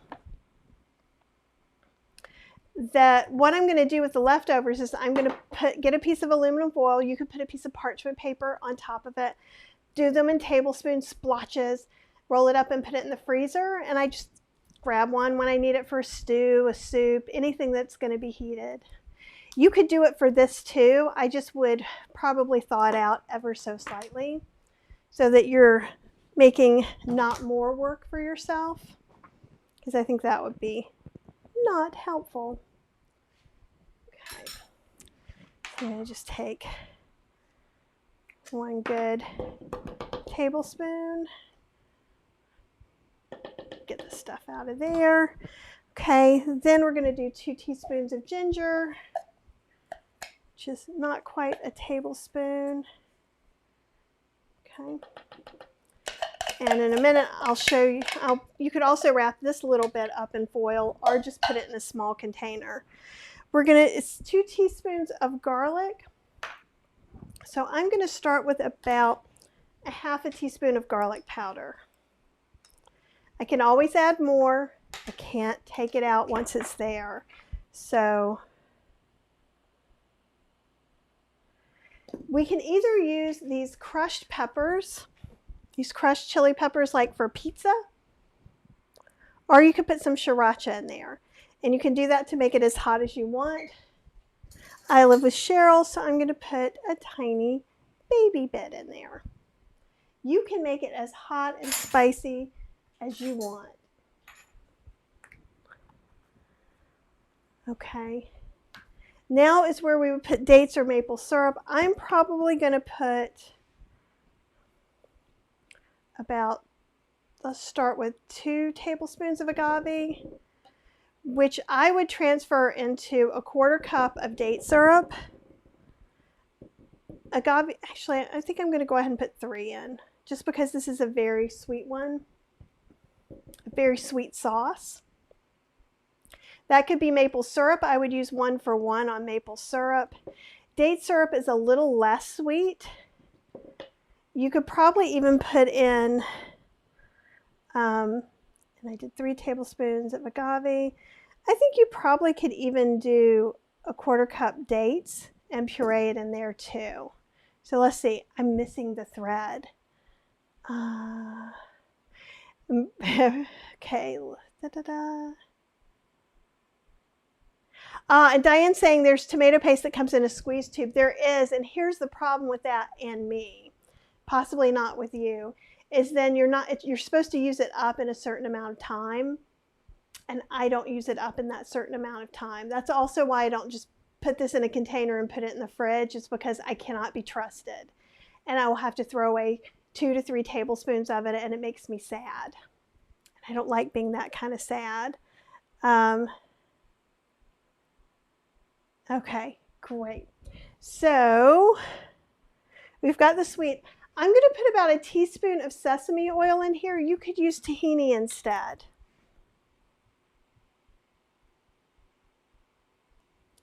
And that just gives it like a little something special. If you wanted to, the other thing you can do is to use neither and put some toasted sesame seeds on top as a garnish, which is really kind of cool anyhow. Okay, we're going to do about a tablespoon of rice vinegar. And we'll see if we end up needing to cut that more later. And we're going to use about a 1/4 teaspoon of black pepper again. And in this, I might even use an 1/8. I'm going to start with an 1/8.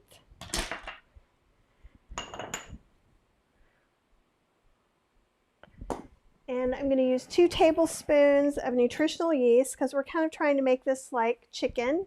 So let's just go ahead and add that into the sauce since this is kind of a one go at the sauce. Okay. And before I add the water and blend it up, I'm going to go ahead and pour this hot water through the colander because they're reconstituted now. Taking this and I'm just smashing it a little bit. I can do some more of that over there too. But again, it doesn't have to be perfect. If I'm making this, so I am the worst person to stir fry broccoli. I can't ever get it at the proper green. So what I'm going to do for this, and what I suggest you do, because you could make this and freeze it, is then steam broccoli, then mix it in with everything later. You don't have to do it that way, but that is indeed how I'm suggesting it. And yeah, we'll do that. Trying to smell, see if we're needing anything else. I think I better just step back and mix it up together. I also had a 1/4 cup, so let's put, I think probably a 1/2 cup of water in here.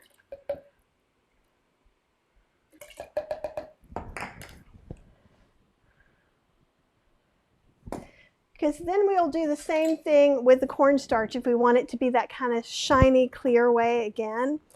So if you're like, I don't like this one, it has agave in it. What you're remembering is you don't have to put agave in it. You can put maple syrup, you can put date syrup, you can put dates. You can put extra water, and you could use brown sugar or coconut sugar.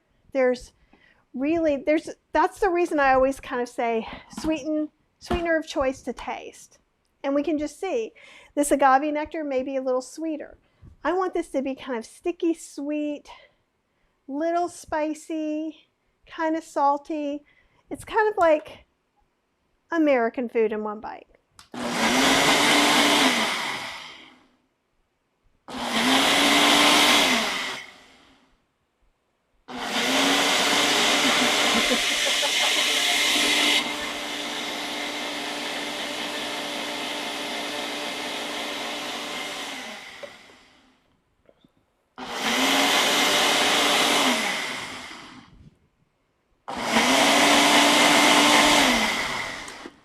Let it settle for just a second. I am going to go ahead and kind of get some of this garlic out because I think I'm going to use this small chopper for our tacos. So I should have some more of these tiny ones.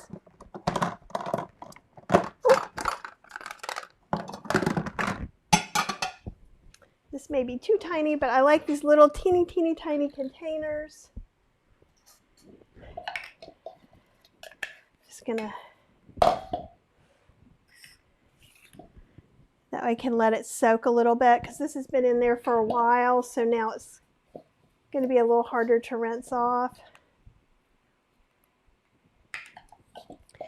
And I love these little plastic things, and I have some that are bigger than this, but I think they're like dressings to take to work or to school. I think that's what they're actually sold as. But they're perfect for like a tablespoon of something too.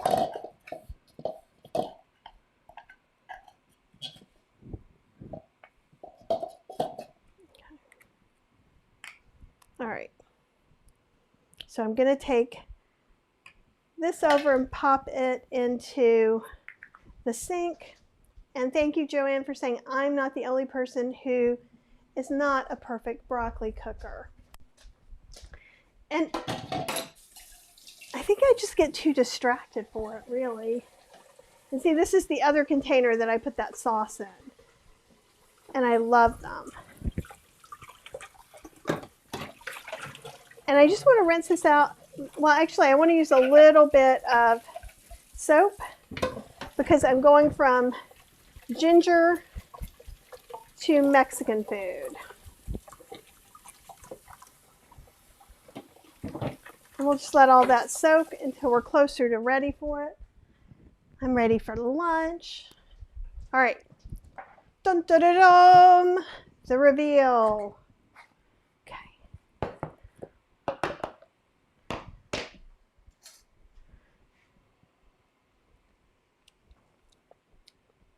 It's very sweet. The hoisin sauce gives it that kind of almost sweet, almost like candied citrus flavor. A little bit of that darkness. I think in this one, what did we do? We did a 1/4 cup of, we used coconut aminos. And it doesn't taste salty enough to me. So if you're low salt, this is probably perfect for you. I think I'm going to go ahead, I'm going to put a tablespoon of tamari in there too. So it's just wherever you are on the I eat salt or I don't eat salt spectrum, you might add some more coconut aminos. You could also add some more onion powder, and that could help too.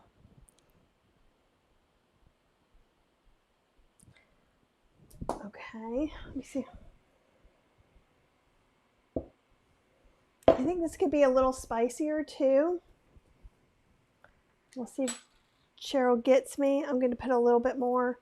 Maybe I put 1/8 of a teaspoon in there now. These things vary on how hot they are, so make sure that they work for you. I don't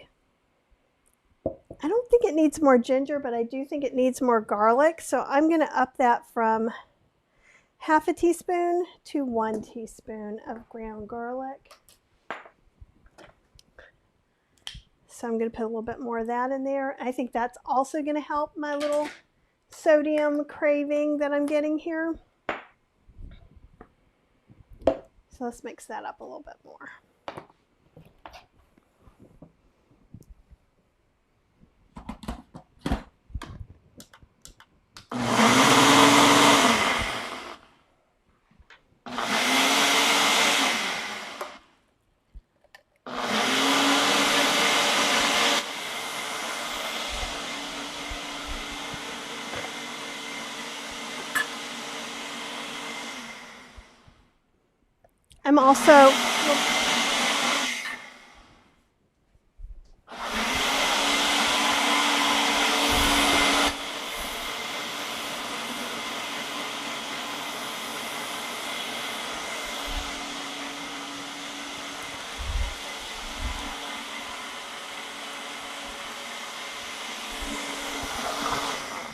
I'm also starting the water for the last recipe of soy curls, which just seems crazy that we're already there. This has been, but we've been here 2 hours. Okay. I'm assuming, as you can tell with me putting away the blender, that this is going to do it. So hopefully this did it. But if not, we'll figure it out. That's much better. I think also, though, I'm going to add 2 more tablespoons of nutritional yeast.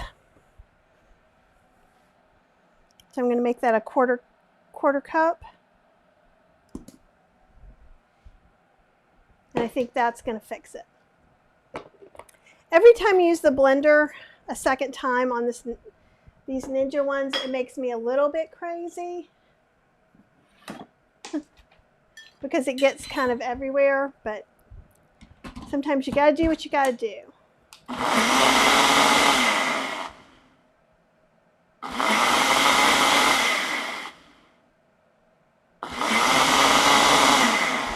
That's great. And so it's made about 10 ounces of sauce. which is like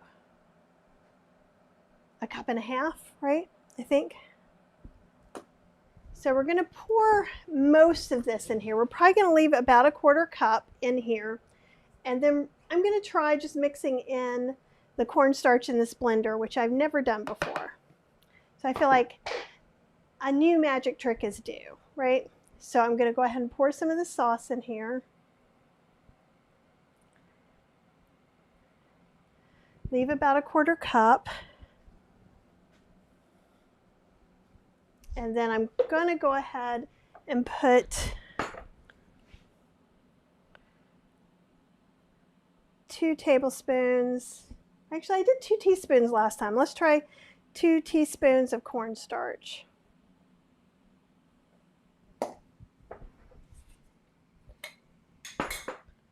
And I think I need another teaspoon measure.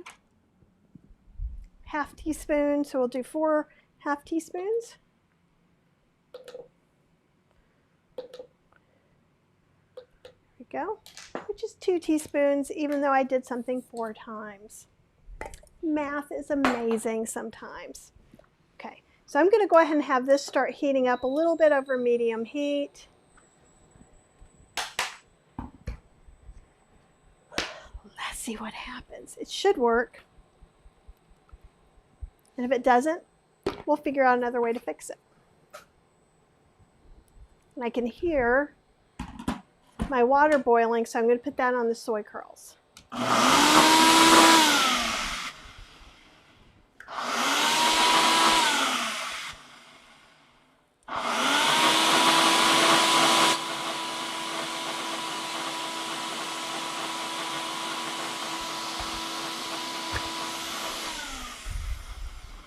And it worked. So we just have to work harder at scraping that out, but that's okay. So let's show you overhead. We have some extra water to the side should we need it. We've let these drain. We can go ahead and put these in. We're not really, you could saute onions and other things if you wanted to. Typically, it's just the chicken. It's just the chicken and the sticky sweet sauce surrounded in a ring of broccoli. And even at the restaurant, the broccoli is not actually in that container, you know, or in the sauce. It is in a container, but it is not in the sauce.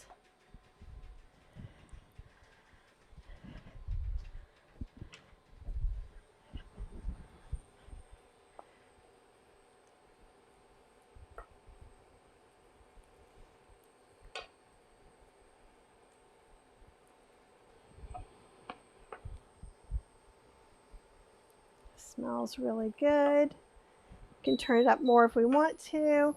Because right now, the soy curls are warm. We're warming up the sauce. Then what we're going to do is add the cornstarch and bring it all together, just like we did before. Let's see if I can make this a little bit better position.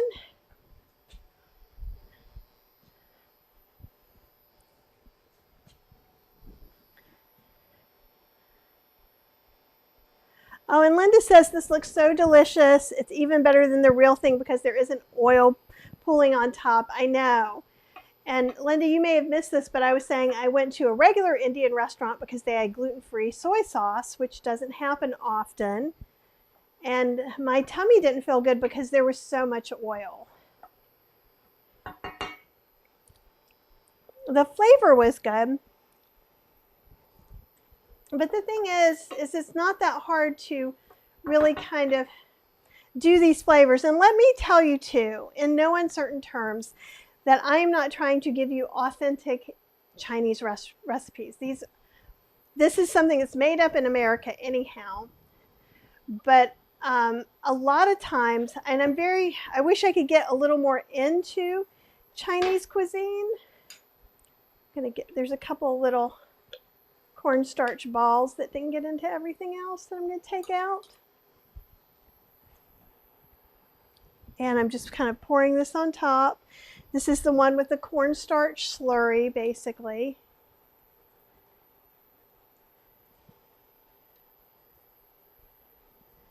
And this is the one that's going to help it get shiny and look a little more like real Chinese food from the real Chinese restaurant that's making the American Chinese dish.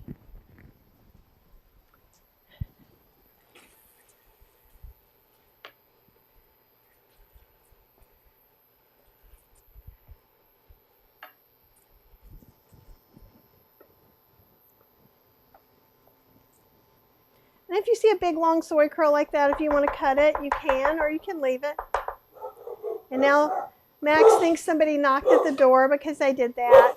He's saying, hello, Kathy's Cooking Club. You guys are awesome. I missed you. Actually, now he's confused. He's like, why is no one at the door? Can you hear that in his voice? And so all we're doing is reducing that sauce, letting the cornstarch kick in, and it's going to be more of a glaze. And you could stop here if you like your stuff saucy, or if you want it more like the Chinese restaurant, you can literally keep going till it's just glazed. And we'll do that, I think. And you could pop this in the freezer and warm it up and put it on anything, right? You could put it on bowls, put it on salads in the summer, or eat it over rice with some steamed broccoli, like the traditional way.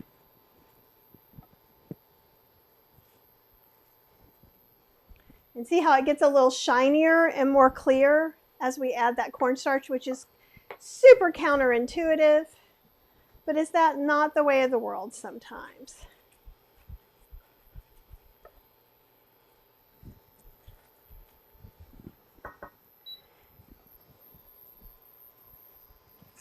And you could do this in a wok. You could do it with other veggies. But with this, I mean, think of it. It's not even been 2 hours, and we've already made butter chicken. We've made teriyaki soy curls, and now we're making General Tso's. And then all we have left is to make some taco meat. Or I guess taco meat less, right? Because we don't need no stinking meat in our tacos. And to me, I know a lot of people don't like anything that looks like meat. And I said we would talk a little more about things that we could do. So we could use steamed cauliflower in here. We could use cooked chickpeas. We could use tofu, or we could use tempeh, right? We could just do this sauce with vegetables. Same thing with the teriyaki. With the butter chicken, we could just put a bunch of vegetables, cauliflower, broccoli, summer squash, winter squash. You could do all kinds of things and really make it your own signature dish. I just like it when it starts getting glossy. To me, that's the exciting part. But so the main thing that's important here is we made this glaze. But like I said, in Clubhouse, and if you guys aren't on Clubhouse yet, it is on Android now. So feel free to email me, because either Cheryl and I both have some invites, and we'll invite you on. You just have to solemnly swear to be kind to other people, even if they're being knuckleheads. And I keep running into people who are just trying to transition, and I love talking to those people because they feel like, someone last night said they feel like vegans are trying to keep their recipes a secret. And I'm like, my friend, you are in the right place. Me and everyone here just want to share our recipes with you. Oh, it smells so good. It smells so good. And so something like soy curls, it's a great way to transition, right? His wife doesn't want to go vegan, but he does, and he successfully did it, but it was hard with her in the house. So my first question is, what are her favorite foods? Let's find good, equally delicious vegan options. So if it's whole milk she likes, let's try soy and oat milk, right? He was like, she really misses butter. And I'm like, Miyoko's butter is amazing. Let's try that. So see if you can get them little by little. It took Cheryl 10 years living with me to take the plunge. And sometimes it takes people a long time. And I think things like soy curls, Beyond sausages, burgers that seem like burgers are great transitional foods. And I encourage you, even if they're not in your diet or appropriate for you, to, if you have a friend that is trying to go vegan, who's having a hard time, who's not trying to do it for exactly the reason, really health, or they're trying to do it, but they keep not making it. Cheryl was eating a lot of Impossible and Beyond burgers. The first 6 to 8 months, she was having a couple a week. Well, now when we go out and if we get a burger, we go to Freddy's and she gets the bean burger, which is what I used to always get. But before we had to go and get her an Impossible burger and me get a bean burger somewhere.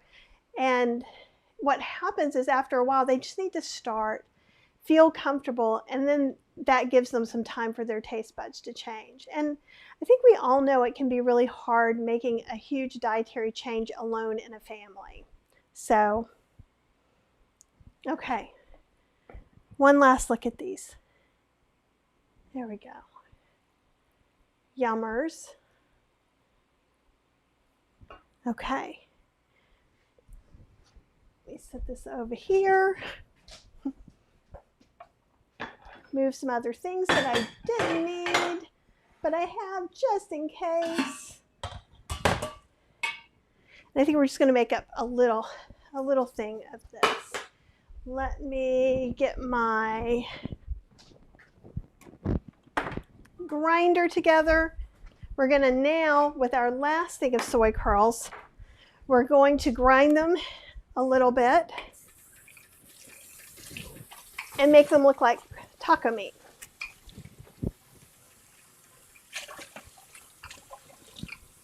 And there's some things I'm going to do differently than I did last week. So we're not using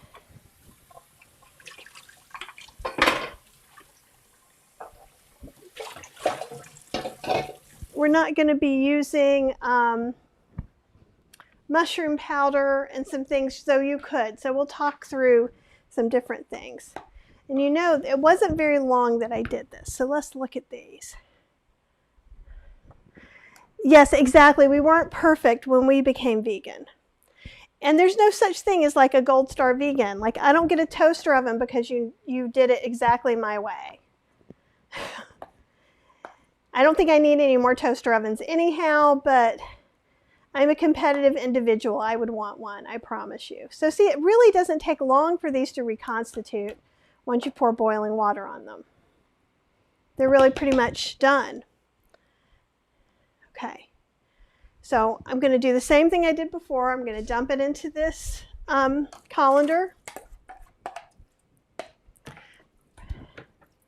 going to press some of the water out. I may press a little more of the water out in this one because we're not necessarily cooking it immediately, all of it. So I wouldn't mind it being a little more dry. And we'll see if I take all of this. I may only do half a batch. Let me get everything back over here and set up.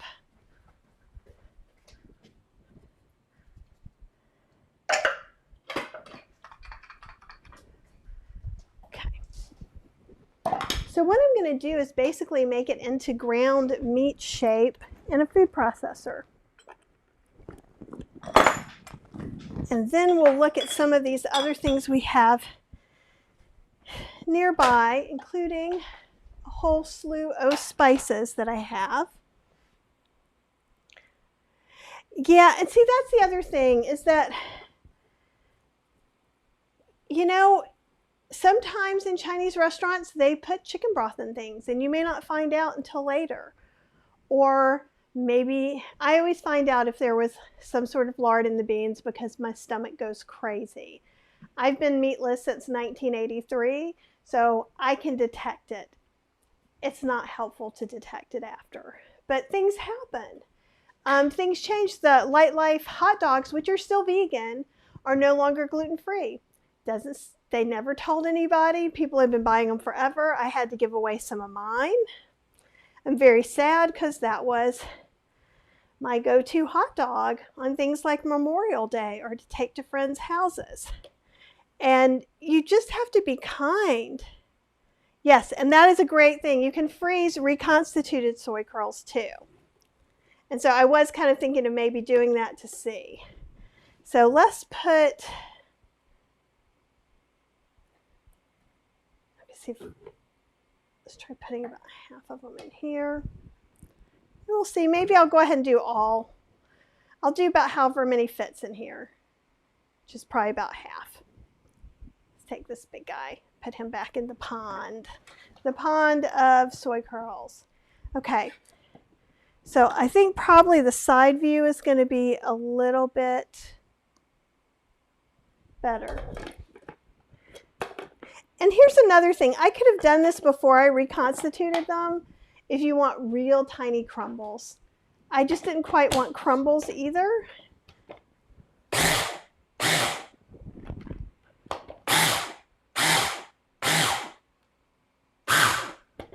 And in fact, it looks kind of like tuna or chicken salad.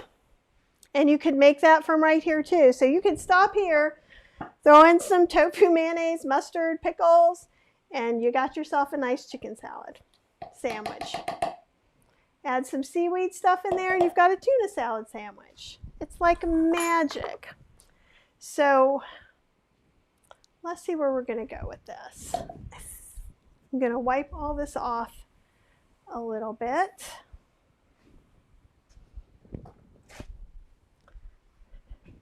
And I think what I want to do, you could saute onions and things like that, but I'm going for lazy taco night is what I want right now. And that's what I want this to be. You get everything out of here. Yeah, and that's about as much as it fits into my tiny little pan.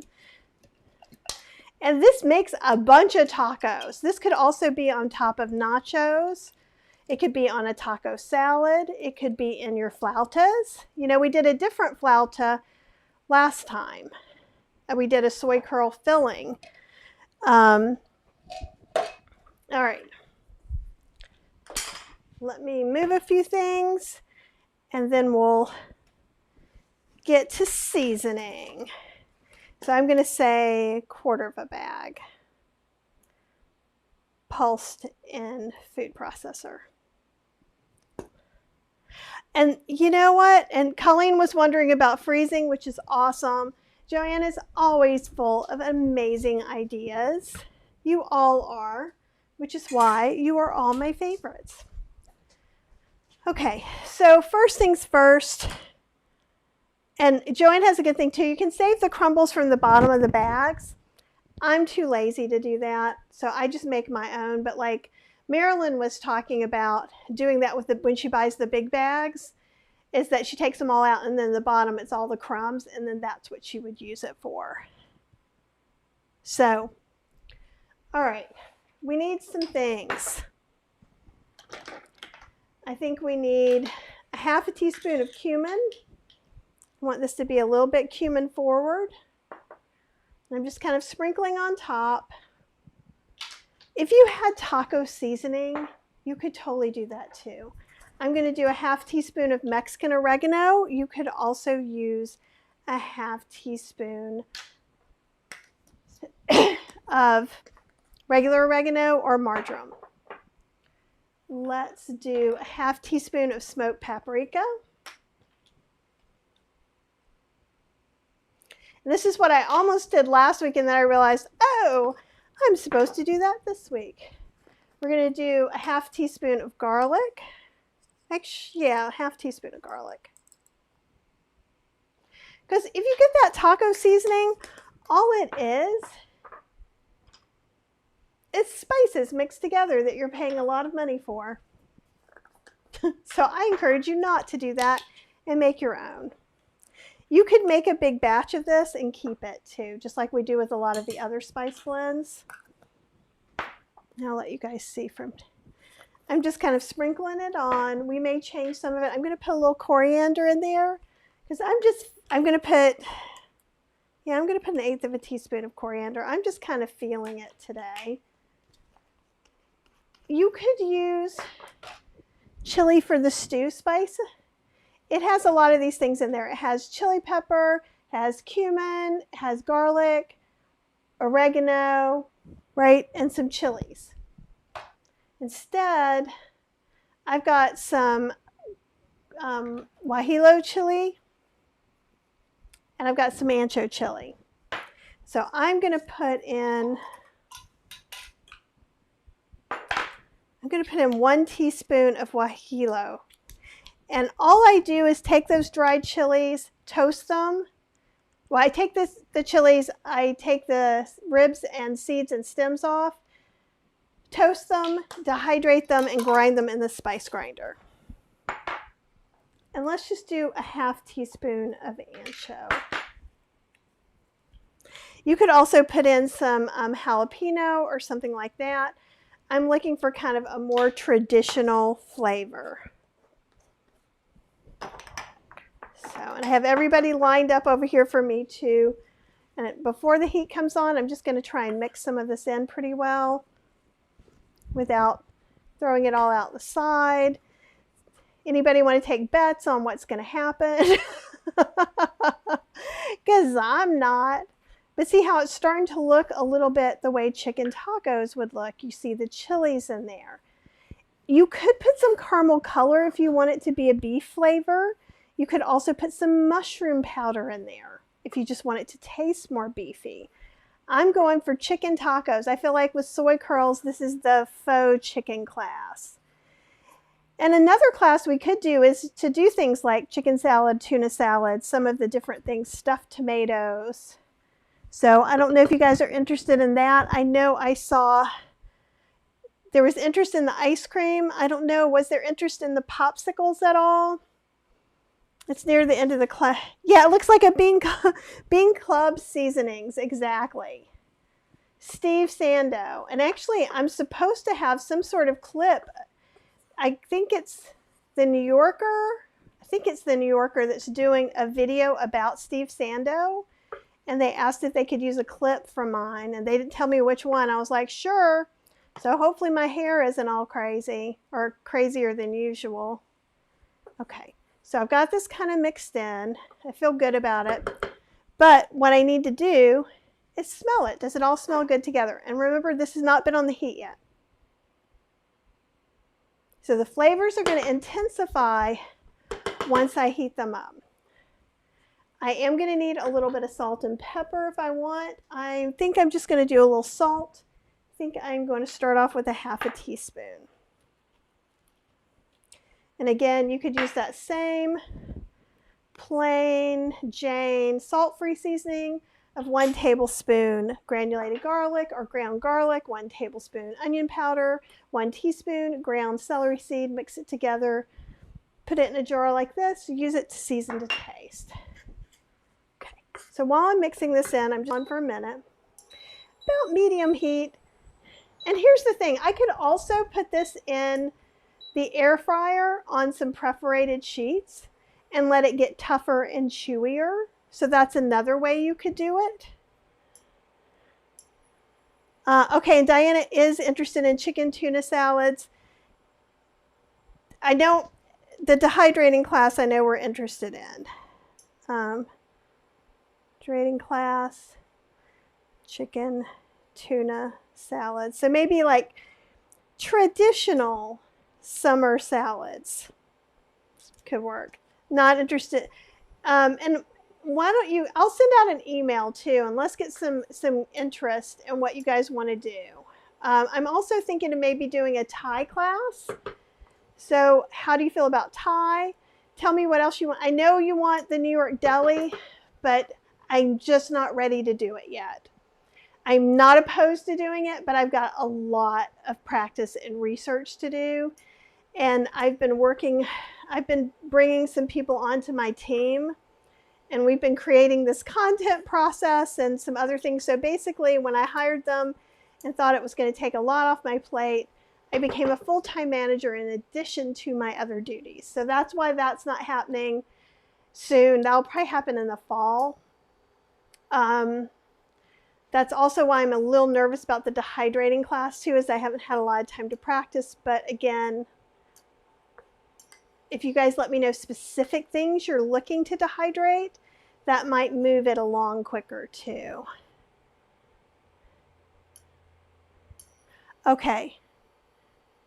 And love that. Which one? I'm so confused now. I've confused you and confused myself. A Thai. So Joanne says Thai. Okay. Because Thai we can do next month. So we could do a Thai. I know Diane says you weren't interested in the ice cream one, but there might be an ice cream one. And I think it would be better just to do it all in one class instead of trying to spread it out into like picnics or something like that. But if I get enough votes against it, we'll just skip it for now. Because the whole reason of me getting a team to work on my content and help me with that is so I can do more live videos. So we'll have our class videos, but then also I'll be able to add in some other things and some new posts that are going on the site.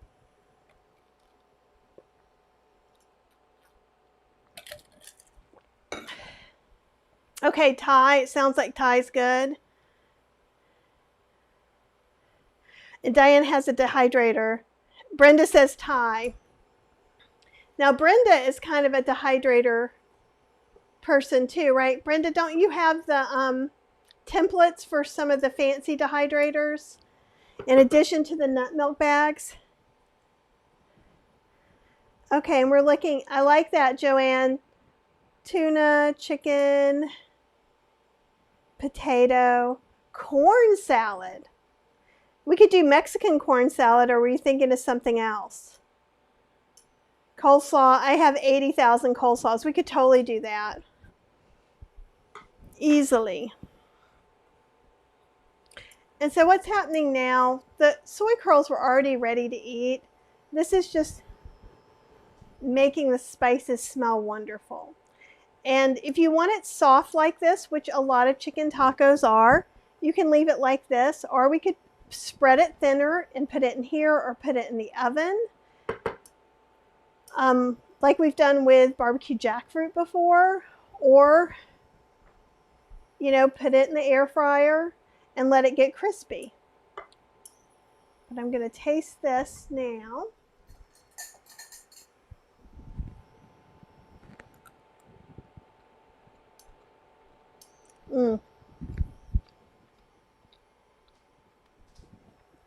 I think it's really pretty good.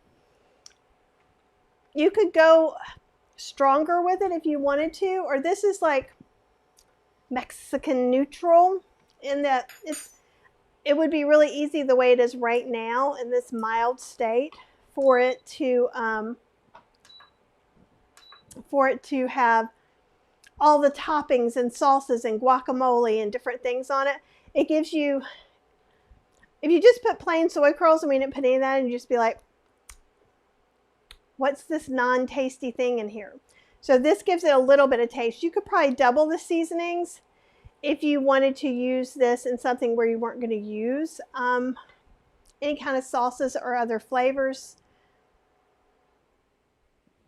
But it's really kind of up to you. You could also put in some spicier chilies. You could put in some, you could take some ancho chilies, take the seeds, stems, ribs out, reconstitute it in water, puree it, and put it in there too, like we did last week.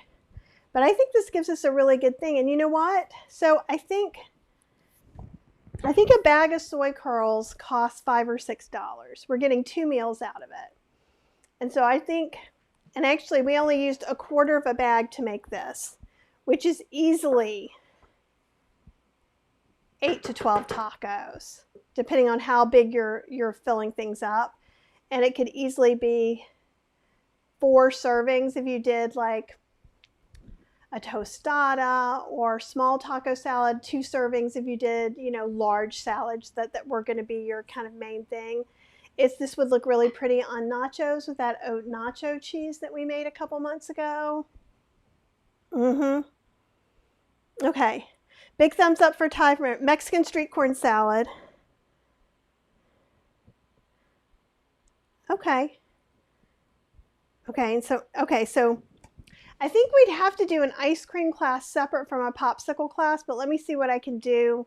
I may have to clean out my freezer for popsicles. It would be really easy to do the ice cream class because, especially since I have frozen bananas, and I think I put them over there. I have this mound of frozen bananas because I'm just keeping them coming in ripeness and putting them in the freezer so we can make an ice cream as much as we want. For my birthday, I got this beautiful Cuisinart ice cream maker with a compressor, so we can make multiple ones right after another in there. And I've been wanting to kind of up my game. I'm so interested in this. Joanne says, Paula's my corn salad sandwich. Never heard of anything like that in my whole Southern life, and I grew up on banana mayonnaise sandwiches and tomato sandwiches. So my mind is blown. And Brenda's seen it too. That's all. It's like chicken salad made with corn. You know what? People were amazing. They would put anything in with some mayonnaise and put it in between two slices of bread and call it delicious. And a lot of it is delicious. So I will look that up. I'll definitely look that up for sure.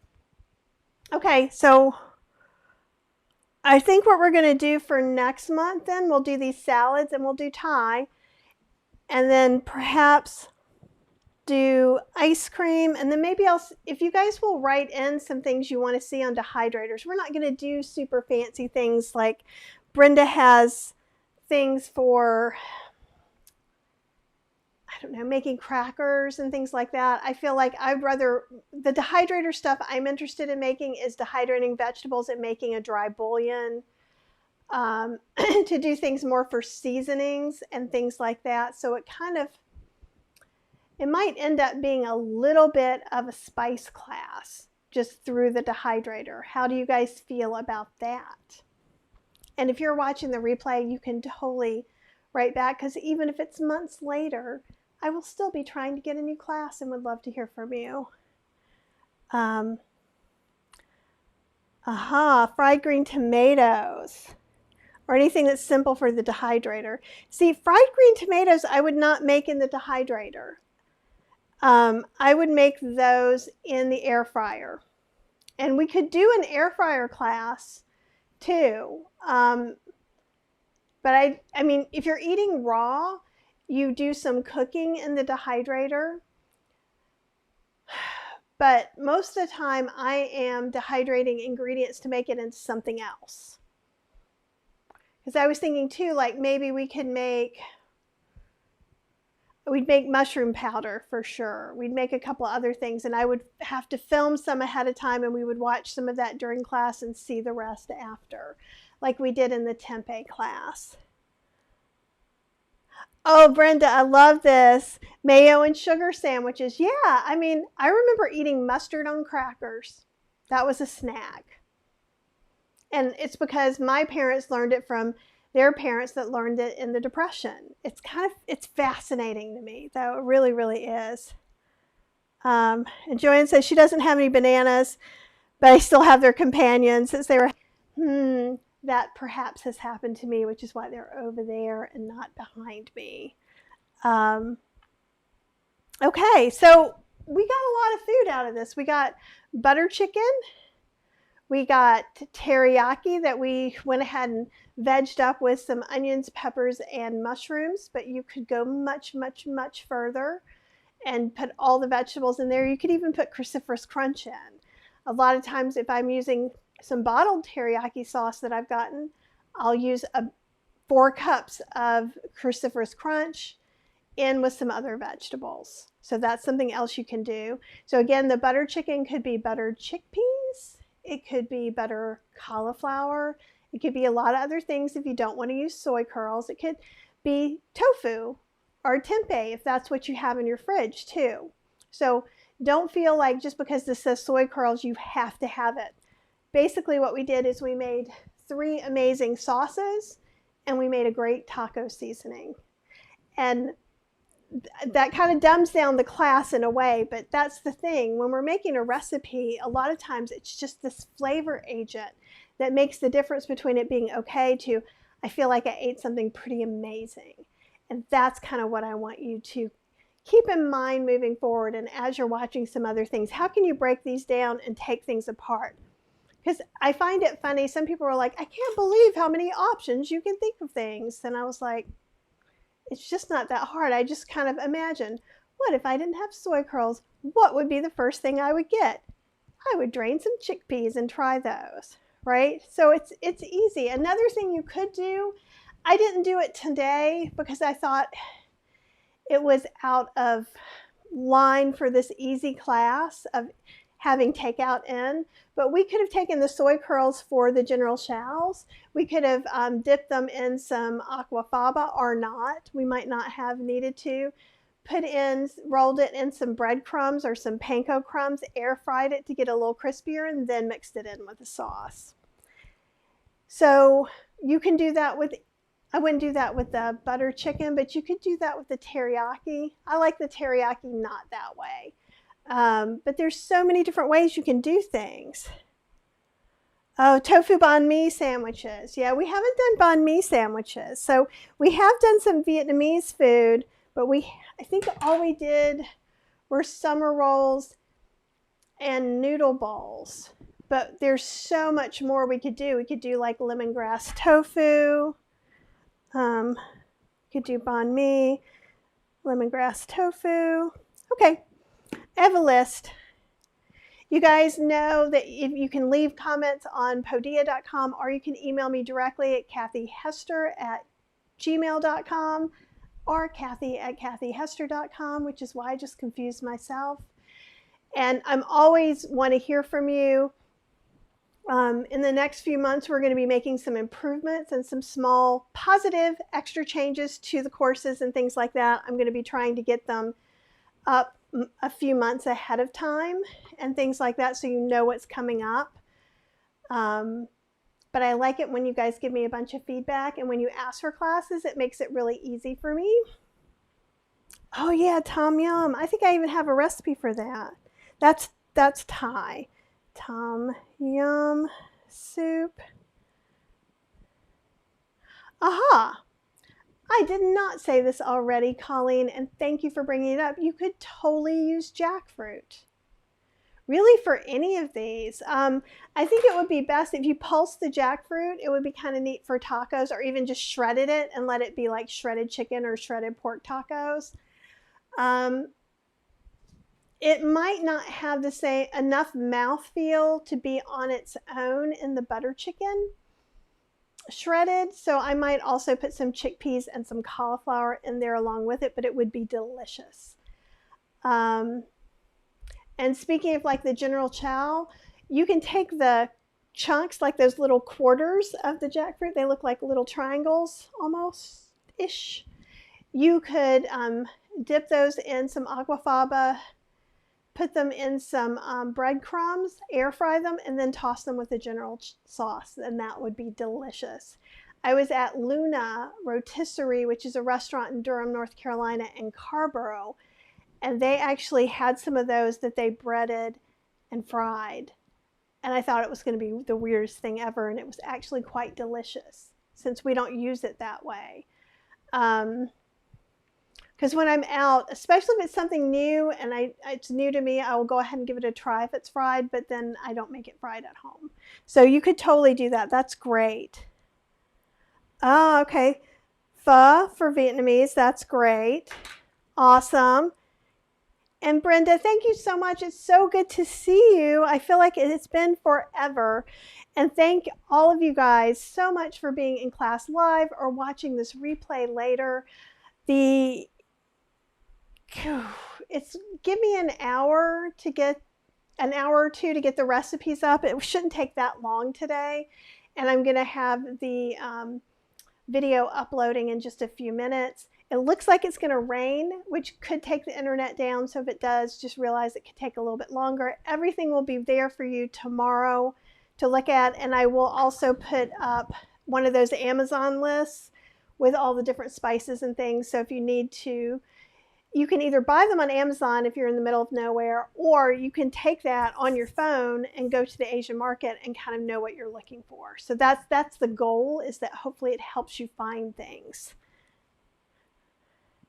Awesome. Sandra, Diane, Brenda, Linda, Colleen, Joanne. Am I missing anybody? I said Colleen, Brenda. I think I got everybody. If you were quiet and didn't say anything, thank you personally for being here.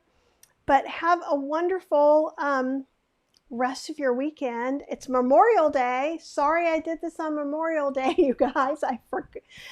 Time has no meaning to me anymore.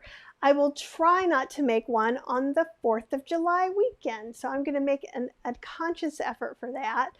And other than that, I should have classes up next week sometime for June and possibly July. So keep your fingers crossed for me. Thank you for being here. Thank you for asking all the best questions and giving us all your wonderful tips. And I look forward to seeing you very, very soon.